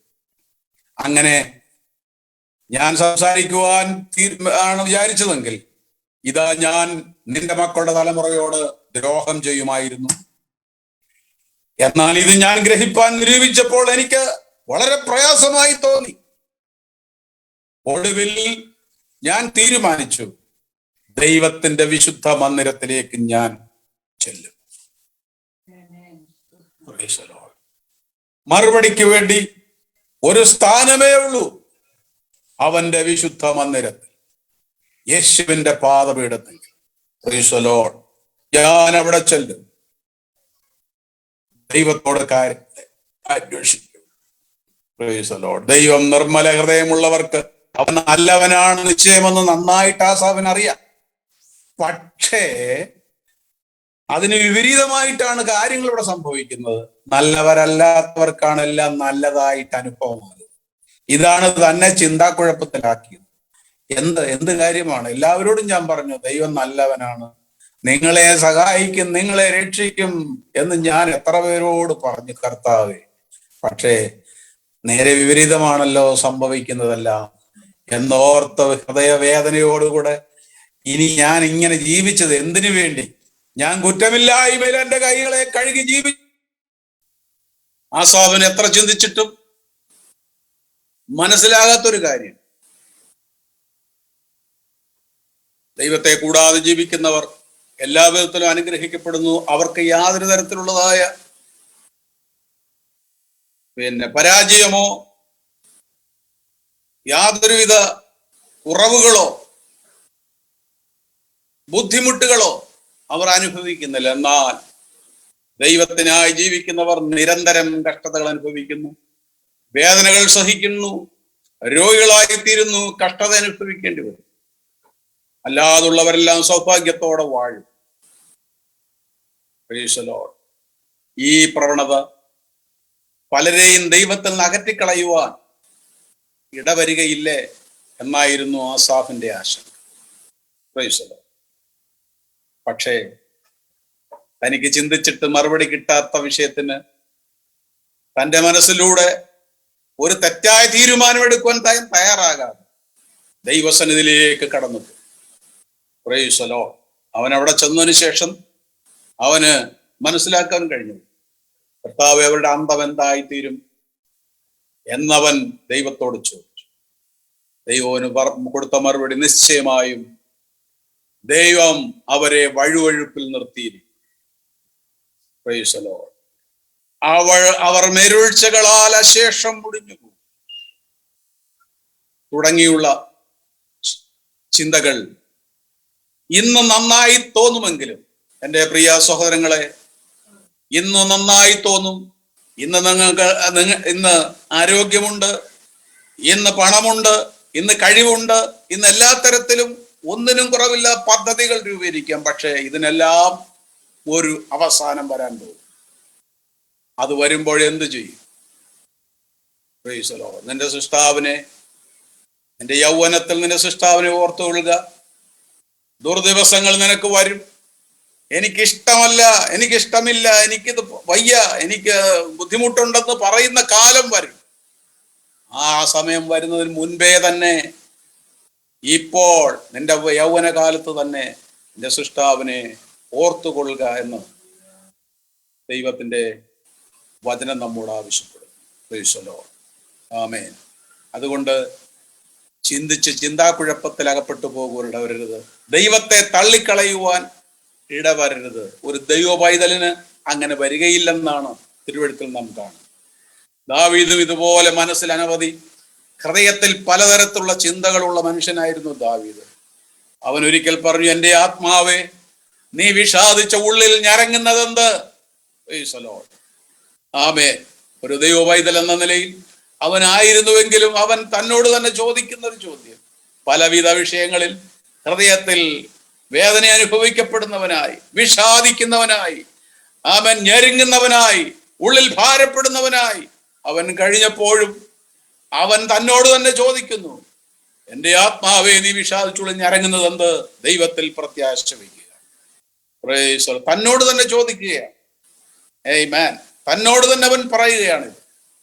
ആമേൻ.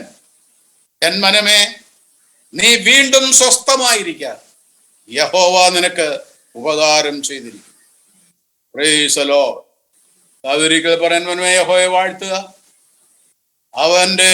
എൻ്റെ സർവാന്തരംഗവുമേ അവന്റെ വിശുദ്ധ നാമത്തെ വാഴ്ത്തുക. എൻ മനമേ യഹോവയെ വാഴ്ത്തുക, അവന്റെ ഉപകാരങ്ങളൊന്നും മറക്കരുത്. Price the Lord.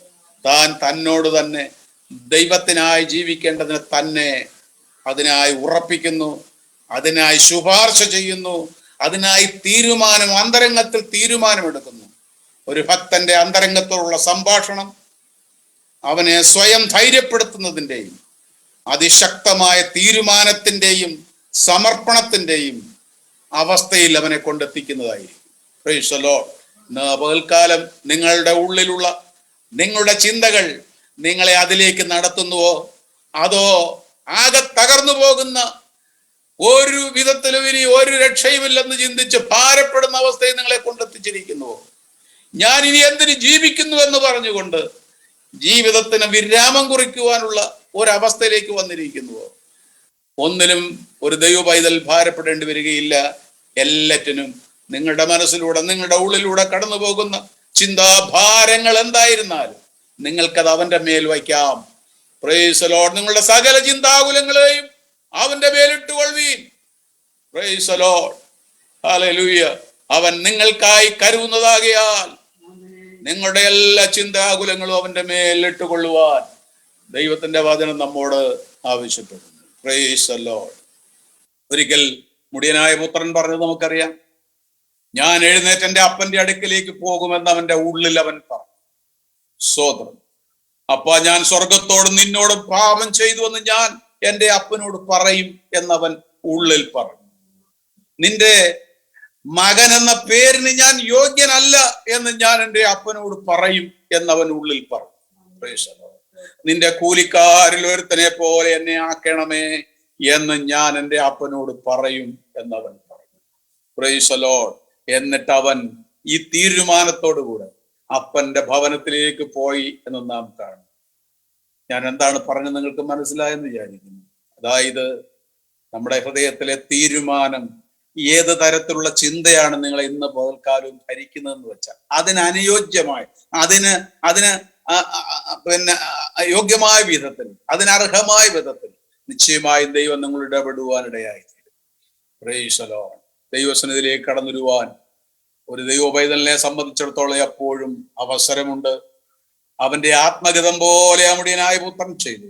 അവന്റെ മനസ്സിൽ എന്ത് തീരുമാനമെടുത്തു, ആ തീരുമാനം പോലെ ഒരു നല്ല തീരുമാനത്തിലേക്ക് അവൻ വന്നു. ആ തീരുമാനപ്രകാരം അവനെ അപ്പൻ സ്വീകരിച്ചു. ആ ഭവനം സന്തോഷിച്ചു. ദൈവസന്നിധിയിൽ അത് അംഗീകാരയോഗ്യമായി തീർന്ന പകൽക്കാലം നിങ്ങൾ ദൈവസന്നിധിയിൽ നിന്ന് അകന്നാണ് കഴിയുന്നതെങ്കിൽ നിങ്ങൾക്ക് തീരുമാനത്തിലേക്ക് വരുവാൻ കഴിയും. ദൈവം നിങ്ങളെ സ്വീകരിക്കുവാനിടയായി. ആമേൻ. നമ്മുടെ കർത്താവായ യേശു തൻ്റെ ഹൃദയത്തിലും ഒരു ഇങ്ങനെയുള്ള ആത്മഗതം നടത്തിയതിനെ സംബന്ധിച്ചും കൂടെ പറഞ്ഞ് ഞാൻ ഈ വാക്കുകളിലൂടെ അവസാനിപ്പിക്കാം. Price the Lord. മത്തായിയുടെ സുവിശേഷം 27-ാം അധ്യായത്തിന്റെ 46-ാം വാക്യമാണ് നമുക്ക് എല്ലാവർക്കും പരിചയമുള്ള ഒരു വാക്യമാണ്. യേശു ഇങ്ങനെ പറഞ്ഞു, എൻ്റെ ദൈവമേ, എൻ്റെ ദൈവമേ, നീ എന്നെ കൈവിട്ടത്. Price the Lord. ഇവിടെ യേശു തന്നോട് തന്നെ സംസാരിച്ചു എന്ന് മനസ്സിലാക്കുന്നതാണ് ശരി. യേശു പിതാവിലും പിതാവ് യേശുവിലും വസിക്കുന്നുവെന്ന് നാം യോഹന്നാൻ 10:38 വായിക്കുന്നു. ഞാനും പിതാവും ഒന്നാകുന്നു എന്ന് യേശു അവകാശപ്പെട്ടുകൊണ്ട് യോഹന്നാൻ 10:30 നാം വായിക്കും. തന്മൂലം യേശു തന്നിലുള്ള പിതാവിനോട്, അല്ലെങ്കിൽ ആത്മാവിനോട്, അല്ലെങ്കിൽ ദൈവത്തോട്, അല്ലെങ്കിൽ തന്നോട് തന്നെ സംസാരിക്കുകയായി.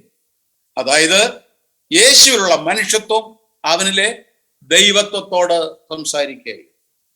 അഥവാ അത് അവന്റെ ഒരു ആത്മഗതമായി.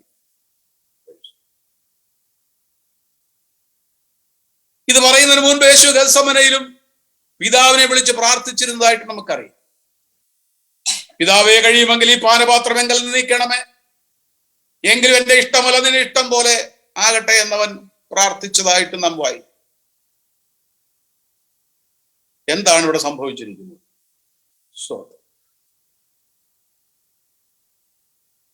തന്നെ രക്ഷിക്കേണ്ടതിന് തന്നെക്കാൾ ശക്തനായ, തന്നെക്കാൾ കഴിവുള്ള മറ്റൊരാളോട് അവൻ ആവശ്യപ്പെടുകയായിരുന്നു. യേശു സർവശക്തനായ ദൈവമാണോ?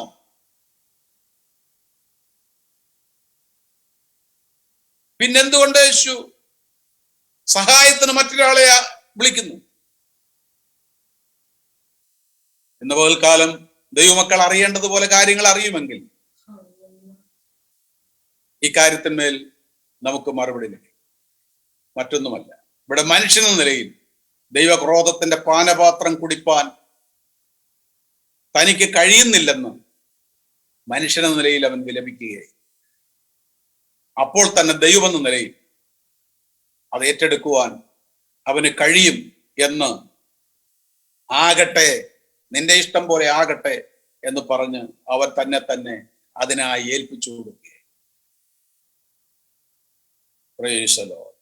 ക്രൂശിന് സമീപം നിന്ന ഈ സംഭവങ്ങളെല്ലാം കണ്ടും കേട്ടും നിന്ന ആളുകൾ യേശു ഏലി ഏലി ലമാ ശബക്താനി, എന്റെ ദൈവമേ നീ എന്നെ കൈവിട്ടതെന്ത് എന്ന് പറയുന്നത് കേട്ടപ്പോൾ തന്നെ രക്ഷിക്കുവാൻ അവൻ ഏലിയാവിനെ വിളിക്കുകയായിരിക്കുമെന്ന് കൂടി നിന്നവരെല്ലാം വിചാരിച്ചു. മത്തായി 27:46-47 വാക്യം വായിച്ചാൽ നമുക്ക് അങ്ങനെ കാണാം. അവനെ രക്ഷിക്കേണ്ടതിന് ഏലിയാവിനെ വിളിക്കുകയാണെന്ന് അവർ തെറ്റിദ്ധരിച്ചു. അതുപോലെ തന്നെ രക്ഷിക്കേണ്ടതിന് യേശു പിതാവെന്ന വേറൊരാളെ വിളിച്ചു വന്നാണ് തൃത്വക്കാർ തെറ്റിദ്ധരിക്കപ്പെട്ടിരിക്കുന്നത്. തനിക്കിതിൽ കഴിവില്ലാത്തത് കൊണ്ട് തന്നേക്കാൾ കഴിവുള്ള ശക്തനായ പിതാവിനെ വിളിച്ചു എന്ന് തെറ്റിദ്ധരിക്കും. ഏലിയാവ് വന്നാൽ വിടുതൽ കൊടുക്കുമെന്ന് യഹൂദൻ ചിന്തിച്ചതുപോലെയുള്ള മറ്റൊരു ചിന്ത. ഞാൻ പറയട്ടെ, തൃത്വത്തിലെ മൂവരും സകലത്തിലും തുല്യരാണെന്ന് പറയുമ്പോൾ തന്നെ കഴിവില്ലാത്ത ഒരു ദൈവം രക്ഷയ്ക്ക് വേണ്ടി കഴിവുള്ള മറ്റൊരു ദൈവത്തോട് നിലവിളിക്കുന്നു എന്നല്ലേ വരൂ. തുല്യരല്ലേ, തുല്യരാണെന്നാണല്ലോ പറയുന്നത്. പിന്നെ എന്താണ് ഇങ്ങനെ വരുന്നത്? നേരെ മറിച്ച് മനുഷ്യവർഗത്തിന്റെ പാപത്തിന്റെ ഭാരം മുഴുവൻ തന്നിൽ ആവാഹിച്ചുകൊണ്ട് മനുഷ്യന് വേണ്ടി താൻ പ്രായച്ചിത്തമായപ്പോൾ പാപനിമിത്തം മനുഷ്യനെ ദൈവം കൈവിടപ്പെട്ട അവസ്ഥ വാസ്തവത്തിൽ യേശു തന്റെ ശരീരത്തിൽ അനുഭവിച്ചറിഞ്ഞപ്പോൾ മനുഷ്യനു പകരം നിൽക്കുന്ന യേശു മനുഷ്യന് പകരമാണ് നിൽക്കുന്നതെന്ന കാര്യം നമ്മൾ ഓർക്കണം. അതുകൊണ്ട് മനുഷ്യൻ പറയുന്ന വാക്കുകളാണ് മനുഷ്യനായി നിൽക്കുന്ന യേശുവിന്റെ വാക്കുകൾ. നമുക്ക് പകരമാണ് യേശു നിൽക്കുന്നത്. നമ്മൾ നിൽക്കേണ്ട സ്ഥാനത്താണ് യേശു നിൽക്കുന്നത്. പാപത്തിന്റെ ഭാരം എത്ര ഭയാനകമാണ്! അവരവരുടെ ഒരാളുടെ പാപത്തിന്റെ ഭാരം എത്ര വലുതാണ്! എങ്ങനെ തീർക്കും? എങ്ങനെ പരിഹരിക്കപ്പെടും? 1000 ആട്ടുകൊറ്റന്മാരെ കൊണ്ടോ കാളക്കിടാങ്ങളുടെ രക്തം കൊണ്ടോ പരിഹരിക്കുവാൻ ഒരു കാലത്തും കഴിഞ്ഞിട്ടില്ലാത്ത പാപത്തിന്റെ ബഹുലത, അതിശക്തമായ ബഹുലത പരിഹരിക്കപ്പെടേണ്ട സ്ഥാനം. ഞാൻ എന്റെ പാപത്തിന് വേണ്ടി പകരം നിൽക്കേണ്ടവനാണ്, അല്ലെങ്കിൽ അതിന് പകരം കൊടുക്കേണ്ടവനാണ്. എനിക്കതിനെ കഴിയും. എന്നാൽ യേശു ആകട്ടെ ആദാമ്യ പാപത്തിന്റെ മുഴുവൻ പാപത്തിന്റെ ഭാരവും പേറിക്കൊണ്ടാണ് യേശു നിൽക്കുന്നത്. അതിന്റെ പാപത്തിന്റെ ഭാരം എത്ര വലുതാണെന്ന കാര്യമോ. അതവൻ തന്റെ ശരീരത്തിൽ മനുഷ്യന് പകരം നിന്നുകൊണ്ട് അവന്റെ ശരീരത്തിൽ അവന് നിൽക്കുമ്പോൾ യേശു മനുഷ്യന് പകരം അങ്ങനെ പറയുകയും, ഓ എനിക്കിത് താങ്ങുവാൻ കഴിയുന്നില്ല കർത്താവ്. ദൈവം ഒരിക്കലും യേശുവിനെ കൈവിടപ്പെട്ടിട്ടില്ല. നീ എന്നെ കൈവിട്ടതെന്ത് എന്നാണ് ചോദ്യം. എപ്പോഴെങ്കിലും യേശുവിനെ ദൈവം കൈവിട്ടുവോ? ഒരിക്കലും കൈവിട്ടിട്ടില്ല. Price the Lord. എന്തുകൊണ്ട്? യേശു തന്നെയാണ് സർവശക്തനായ ദൈവം. ആമേൻ. അവൻ കൈവിടപ്പെടുന്നവനല്ല, കൈവിടപ്പെടേണ്ടവനുമല്ല. അവനാണ് ഈ കൃത്യം നിർവഹിക്കുന്നത്. ആമേൻ. അവൻ ക്രൂശിൽ കിടന്നുകൊണ്ട് ദൈവത്തിനും മനുഷ്യനും മധ്യസ്ഥനായി ഒരു ശരീരത്തോടു കൂടെ നിന്നുകൊണ്ട് നമുക്ക് പകരം, എനിക്ക് പകരം അവൻ യാഗമാകുകയായി. ഞാൻ നിലവിളിക്കേണ്ട നിലവിളിയാണ് യേശു നിലവിളിച്ചത്. Praise the Lord.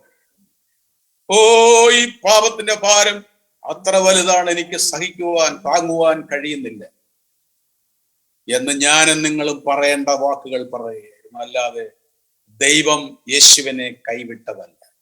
Price the Lord. ആമേൻ. യേശുവിന് ജീവനെ കൊടുക്കുവാൻ അധികാരമുണ്ടെന്ന് തിരുവെഴുത്തിൽ നാം വായിക്കും. ആ കൊടുത്ത ജീവനെ തിരിച്ചെടുക്കുവാനും യേശുവിന് അധികാരമുണ്ടെന്ന് യോഹന്നാൻ 2:26, 10, 18 വാക്യഭാഗങ്ങളൊക്കെ വായിക്കുമ്പോൾ നാം കാണും. Praise the Lord. യേശു തന്നെത്താൻ ഏൽപ്പിച്ചു കൊടുക്കുകയെ. ഹല്ലേലൂയ. യേശുവിന്റെ മനോഗതം മനുഷ്യവർഗത്തെ മുഴുവനും രക്ഷിക്കുന്നതിന് വേണ്ടിയുള്ളതായി. Praise the Lord. ഹല്ലേലൂയ.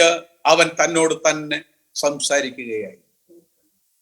അവൻ ദൈവത്വം മനുഷ്യത്വവും അവനുള്ളതിനാൽ മനുഷ്യത്വം ദൈവത്വത്തോട് സംസാരിക്കുകയായി. ഹല്ലേലൂയ. എൻ മനമേ, എന്റെ ആത്മാവേ, നീ വിഷാദിച്ചുള്ളിൽ ഞരങ്ങുന്നതെന്ന് ദാവീദ് പറയുമ്പോൾ, എൻ മനമേ, എന്റെ മനസ്സേ എന്ന് ദാവീദ് പറയുന്നതായിട്ട് നാം കാണും. Praise the lord. മനുഷ്യനായ യേശുവിനും എന്റെ ദൈവമേ എന്ന് പറയുന്നതിൽ യാതൊരു തെറ്റുമില്ല. സകല ജഡത്തിന്റെയും ദൈവമാണവൻ. Praise the lord. സകല ജഡത്തിന്റെയും ദൈവമാണ് സർവശക്തനായ ദൈവം. എന്റെ മനസ്സേ, നീ ധൈര്യപ്പെടുക എന്ന് പറയുമ്പോൾ ആരോട് പറയും? ഞാൻ വേറൊരാളോടാണോ പറയുന്നത്? എൻ മനമേ നീ സ്വസ്ഥമായിരിക്കുക എന്ന് പറഞ്ഞാൽ ഞാൻ വേറൊരാളോട് പറയുകയാണ്. എന്റെ ദൈവമേ എന്ന് യേശു പറഞ്ഞത് വേറൊരാളോടാണ്, അവനിലെ ദൈവത്വത്തോടാണ്. Praise the Lord. ഹല്ലേലൂയ. ഞാൻ ചോദിക്കട്ടെ, ദൈവമക്കളെങ്കിൽ നിങ്ങൾ ഓരോരുത്തരും ഓരോ നിമിഷങ്ങളും നിങ്ങളിലൂടെ കടന്നു പോകുന്ന മനോഗതം എന്താണെന്ന് നിങ്ങൾ ചിന്തിക്കുന്നുണ്ട്? Praise the lord. നിങ്ങളുടെ മനോഗതം ദൈവത്തിന് പ്രസാദകരമാണോ? നിങ്ങളുടെ മനോഗതം ദൈവം ഇഷ്ടപ്പെടുന്നുവോ? Price the lord. നിങ്ങളുടെ മനോഗതം നിങ്ങളുടെ നന്മയ്ക്ക് വേണ്ടിയാണോ അതോ ലോകത്തിന് വേണ്ടിയാണോ?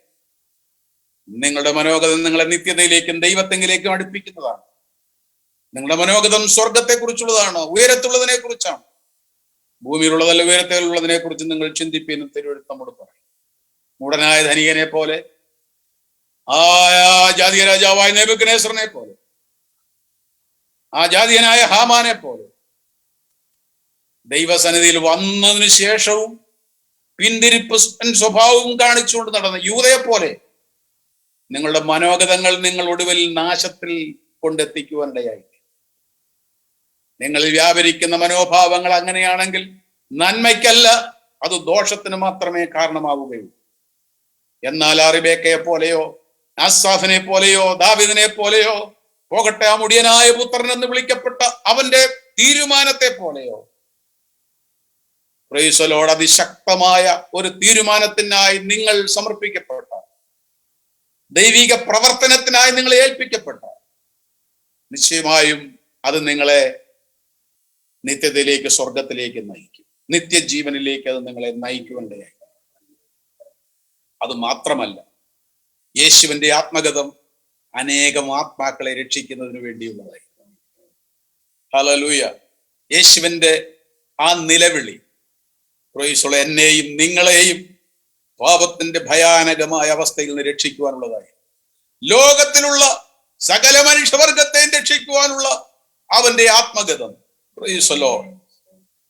നിങ്ങളുടെ ഹൃദയത്തിലെ ചിന്ത ഇന്ന് പകൽക്കാലം യേശുവിനെ പോലെ ആത്മനേട്ടത്തിന് വേണ്ടിയുള്ള, ആത്മാക്കൾ രക്ഷിക്കപ്പെടുവാനിടയായിത്തീരുന്ന വിധത്തിലുള്ള ഒരു ചിന്തയാണോ നിങ്ങളുടെ ഉള്ളിലൂടെ ഇന്ന് പകൽക്കാലം കടന്നു പോകുന്നത്? അതോ നിങ്ങളുടെ കൂട്ടുസഹോദരങ്ങളെ ദ്രോഹിക്കുന്ന, കൂട്ടുസഹോദരങ്ങൾക്ക് എതിരായി നിൽക്കുന്ന, അവരെ കുറ്റപ്പെടുത്തുന്ന, അവരെ ശകാരിക്കുന്ന, അവരോട് പകവച്ചുകൊണ്ടിരിക്കുന്ന, വിരോധിക്കുന്ന, ഇഷ്ടമല്ലായ്മയുടെ സ്വഭാവം കാണിക്കുന്ന മനോഭാവമാണോ ഇന്ന് പകൽക്കാലം നിങ്ങളുടേത്? അതോ അവരെ നേടുവാനുള്ള യേശുവിന്റെ മനോഭാവമാണോ നിങ്ങളുടേത്? Price the lord. നിങ്ങളുടെ മനോഭാവം എങ്ങനെയുള്ള, നിങ്ങളുടെ ആത്മഗതം എങ്ങനെയുള്ള, നിങ്ങളുടെ ചിന്ത എങ്ങനെയുള്ള? ഇന്ന് പകൽക്കാലം നമുക്ക് ദൈവകരങ്ങളിലേക്ക് നമ്മെ ഏൽപ്പിച്ചുകൊണ്ട് ഒരു നിർമ്മലമായ ഒരു ഹൃദയം എന്നിൽ സൃഷ്ടിച്ച് സ്ഥിരമായ ഒരു ആത്മാവിനെ എന്നിൽ പുതുക്കണമെന്ന് ദാവീദ് പറഞ്ഞതുപോലെ ദൈവസന്നിധിയിലേക്ക് നമ്മെ തന്നെ നമുക്ക് ഏൽപ്പിച്ചു കൊടുക്കാം. Price the Lord. നല്ല ചിന്ത നമ്മുടെ ഉള്ളിൽ വരട്ടെ. ഹല്ലേലൂയ. യേശുവിനെ പോലെയുള്ള നല്ല ചിന്ത നമ്മിലേക്ക് വരട്ടെ. ഹല്ലേലൂയ. Praise the Lord. നിങ്ങൾക്ക് വേണ്ടി വലിയ കാര്യങ്ങൾ ചിന്തിക്കുന്നതിലല്ല, നിങ്ങൾക്ക് വേണ്ടി നല്ല കാര്യങ്ങൾ ചിന്തിക്കുന്നതിലല്ല. നമുക്കറിയാം, യേശു ഈ മഹായാഗത്തിനായി ഒരുക്കപ്പെട്ടപ്പോൾ അവൻ പ്രാർത്ഥിക്കുവാൻ പോയി ഗെത്സമനെ. ഒരു കാര്യം ഞാൻ ഇപ്പൊ പറഞ്ഞു വന്നപ്പോൾ ഓർത്തു പോകുന്ന സമയം മുൻപോട്ട് പോയെങ്കിൽ അത് പറഞ്ഞ് അവസാനിപ്പിക്കട്ടെ.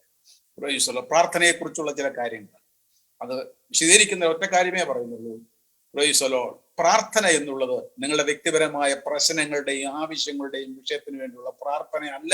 സഭയുടെ പ്രാർത്ഥന, ദൈവമക്കളുടെ പ്രാർത്ഥന. എപ്പോഴും അത് ഓർക്കുന്നത് വളരെ നന്നായിരിക്കും. നമുക്ക് പലവിധ പ്രശ്നങ്ങളുണ്ട്, നമുക്ക് പലവിധ ബുദ്ധിമുട്ടുകളുണ്ട്. പക്ഷെ അതൊക്കെ നിറവേറ്റി കിട്ടുവാൻ, നിവൃത്തിയായി കിട്ടുവാൻ വേണ്ടിയുള്ള പ്രാർത്ഥന നയിക്കുന്നത് അർത്ഥശൂന്യമാണ്. സഭ, ദൈവ മക്കൾ, ദൈവത്തിന്റെ മക്കൾ എന്ന് വിളിക്കപ്പെടുന്നത്, ദൈവത്തിന്റെ മക്കൾ എന്ന് വിളിക്കപ്പെടുന്നത് അങ്ങനെ ഒരു പ്രാർത്ഥനക്കാരായി തീരരുത്. സ്വാർത്ഥ താല്പര്യങ്ങൾക്ക് വേണ്ടി, തന്റെ വ്യക്തിപരമായ കാര്യങ്ങൾക്ക് വേണ്ടിയുള്ള പ്രാർത്ഥനയെ അല്ല സഭയുടെ പ്രാർത്ഥന.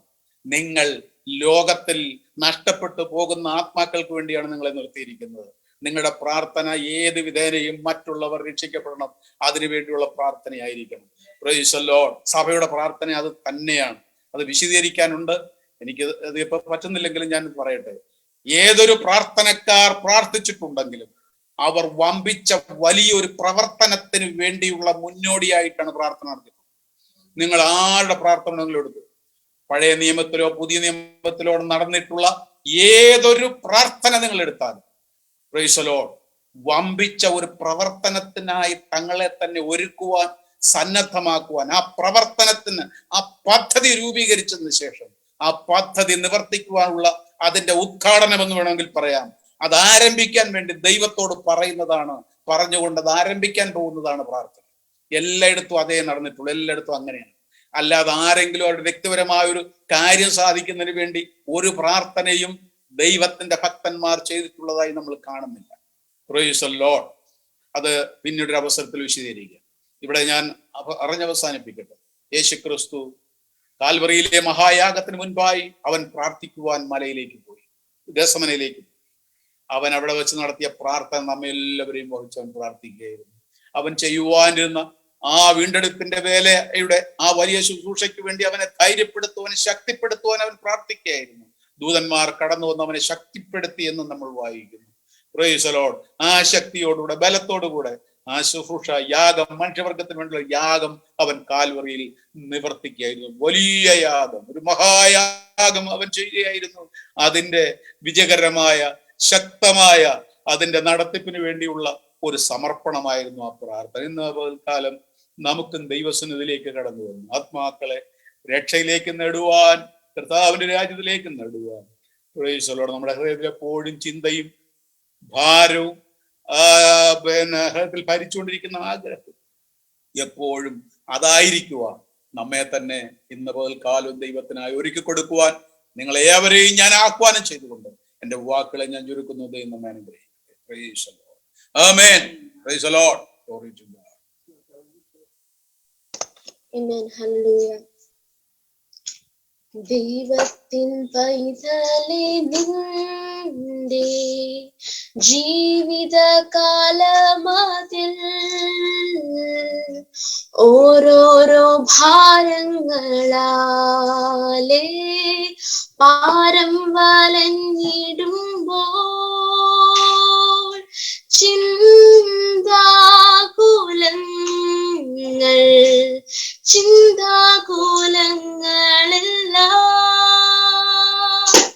ഇട്ടുകൊള്ളിഷുമേൽ നിൻ പേർക്കായി കരുതുന്നുണ്ടവൻ.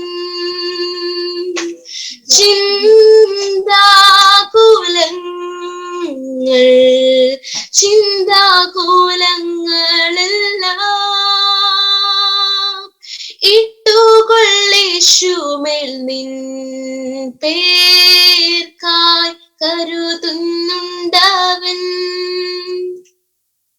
ലോകത്തിൻ ചിന്തകളാലും രോഗപീഠകളാലും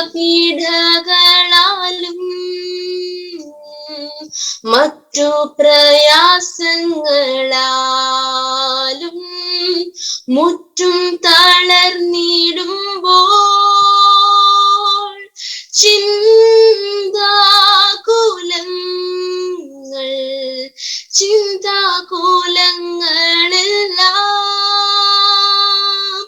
ഇട്ടുകൊള്ളിഷുമേൽ നിൻ പേർ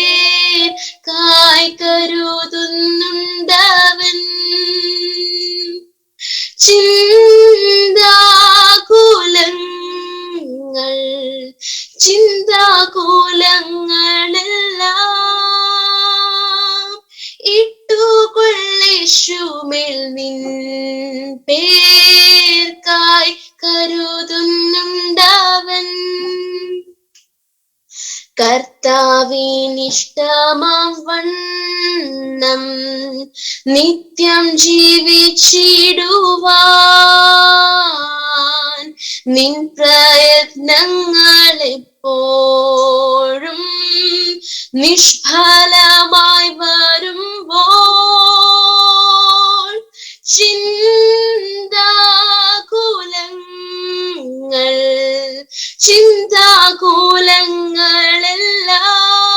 ചിന്താകുലങ്ങളെല്ലാം ഇട്ടുകൊള്ളിശുമേൽ നിൻ പേർക്കായി കരുതുന്നുണ്ടവൻ.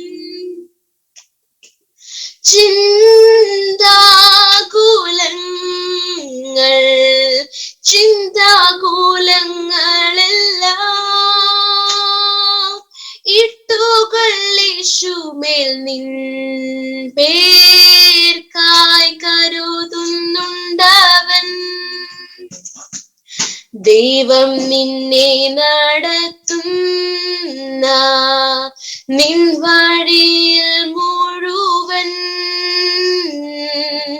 അന്ധകാരം വരുമ്പോഴും അന്തരംഗത്തിലെ നിൻ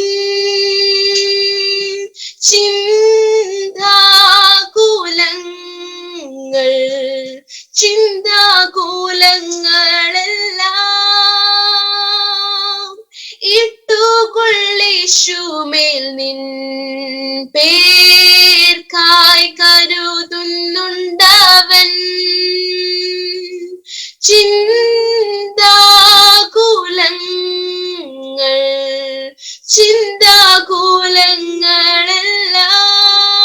ചിന്താകുലങ്ങളെല്ലാം ഇട്ടുകൊള്ളിശുമേൽ നിൻ പേർ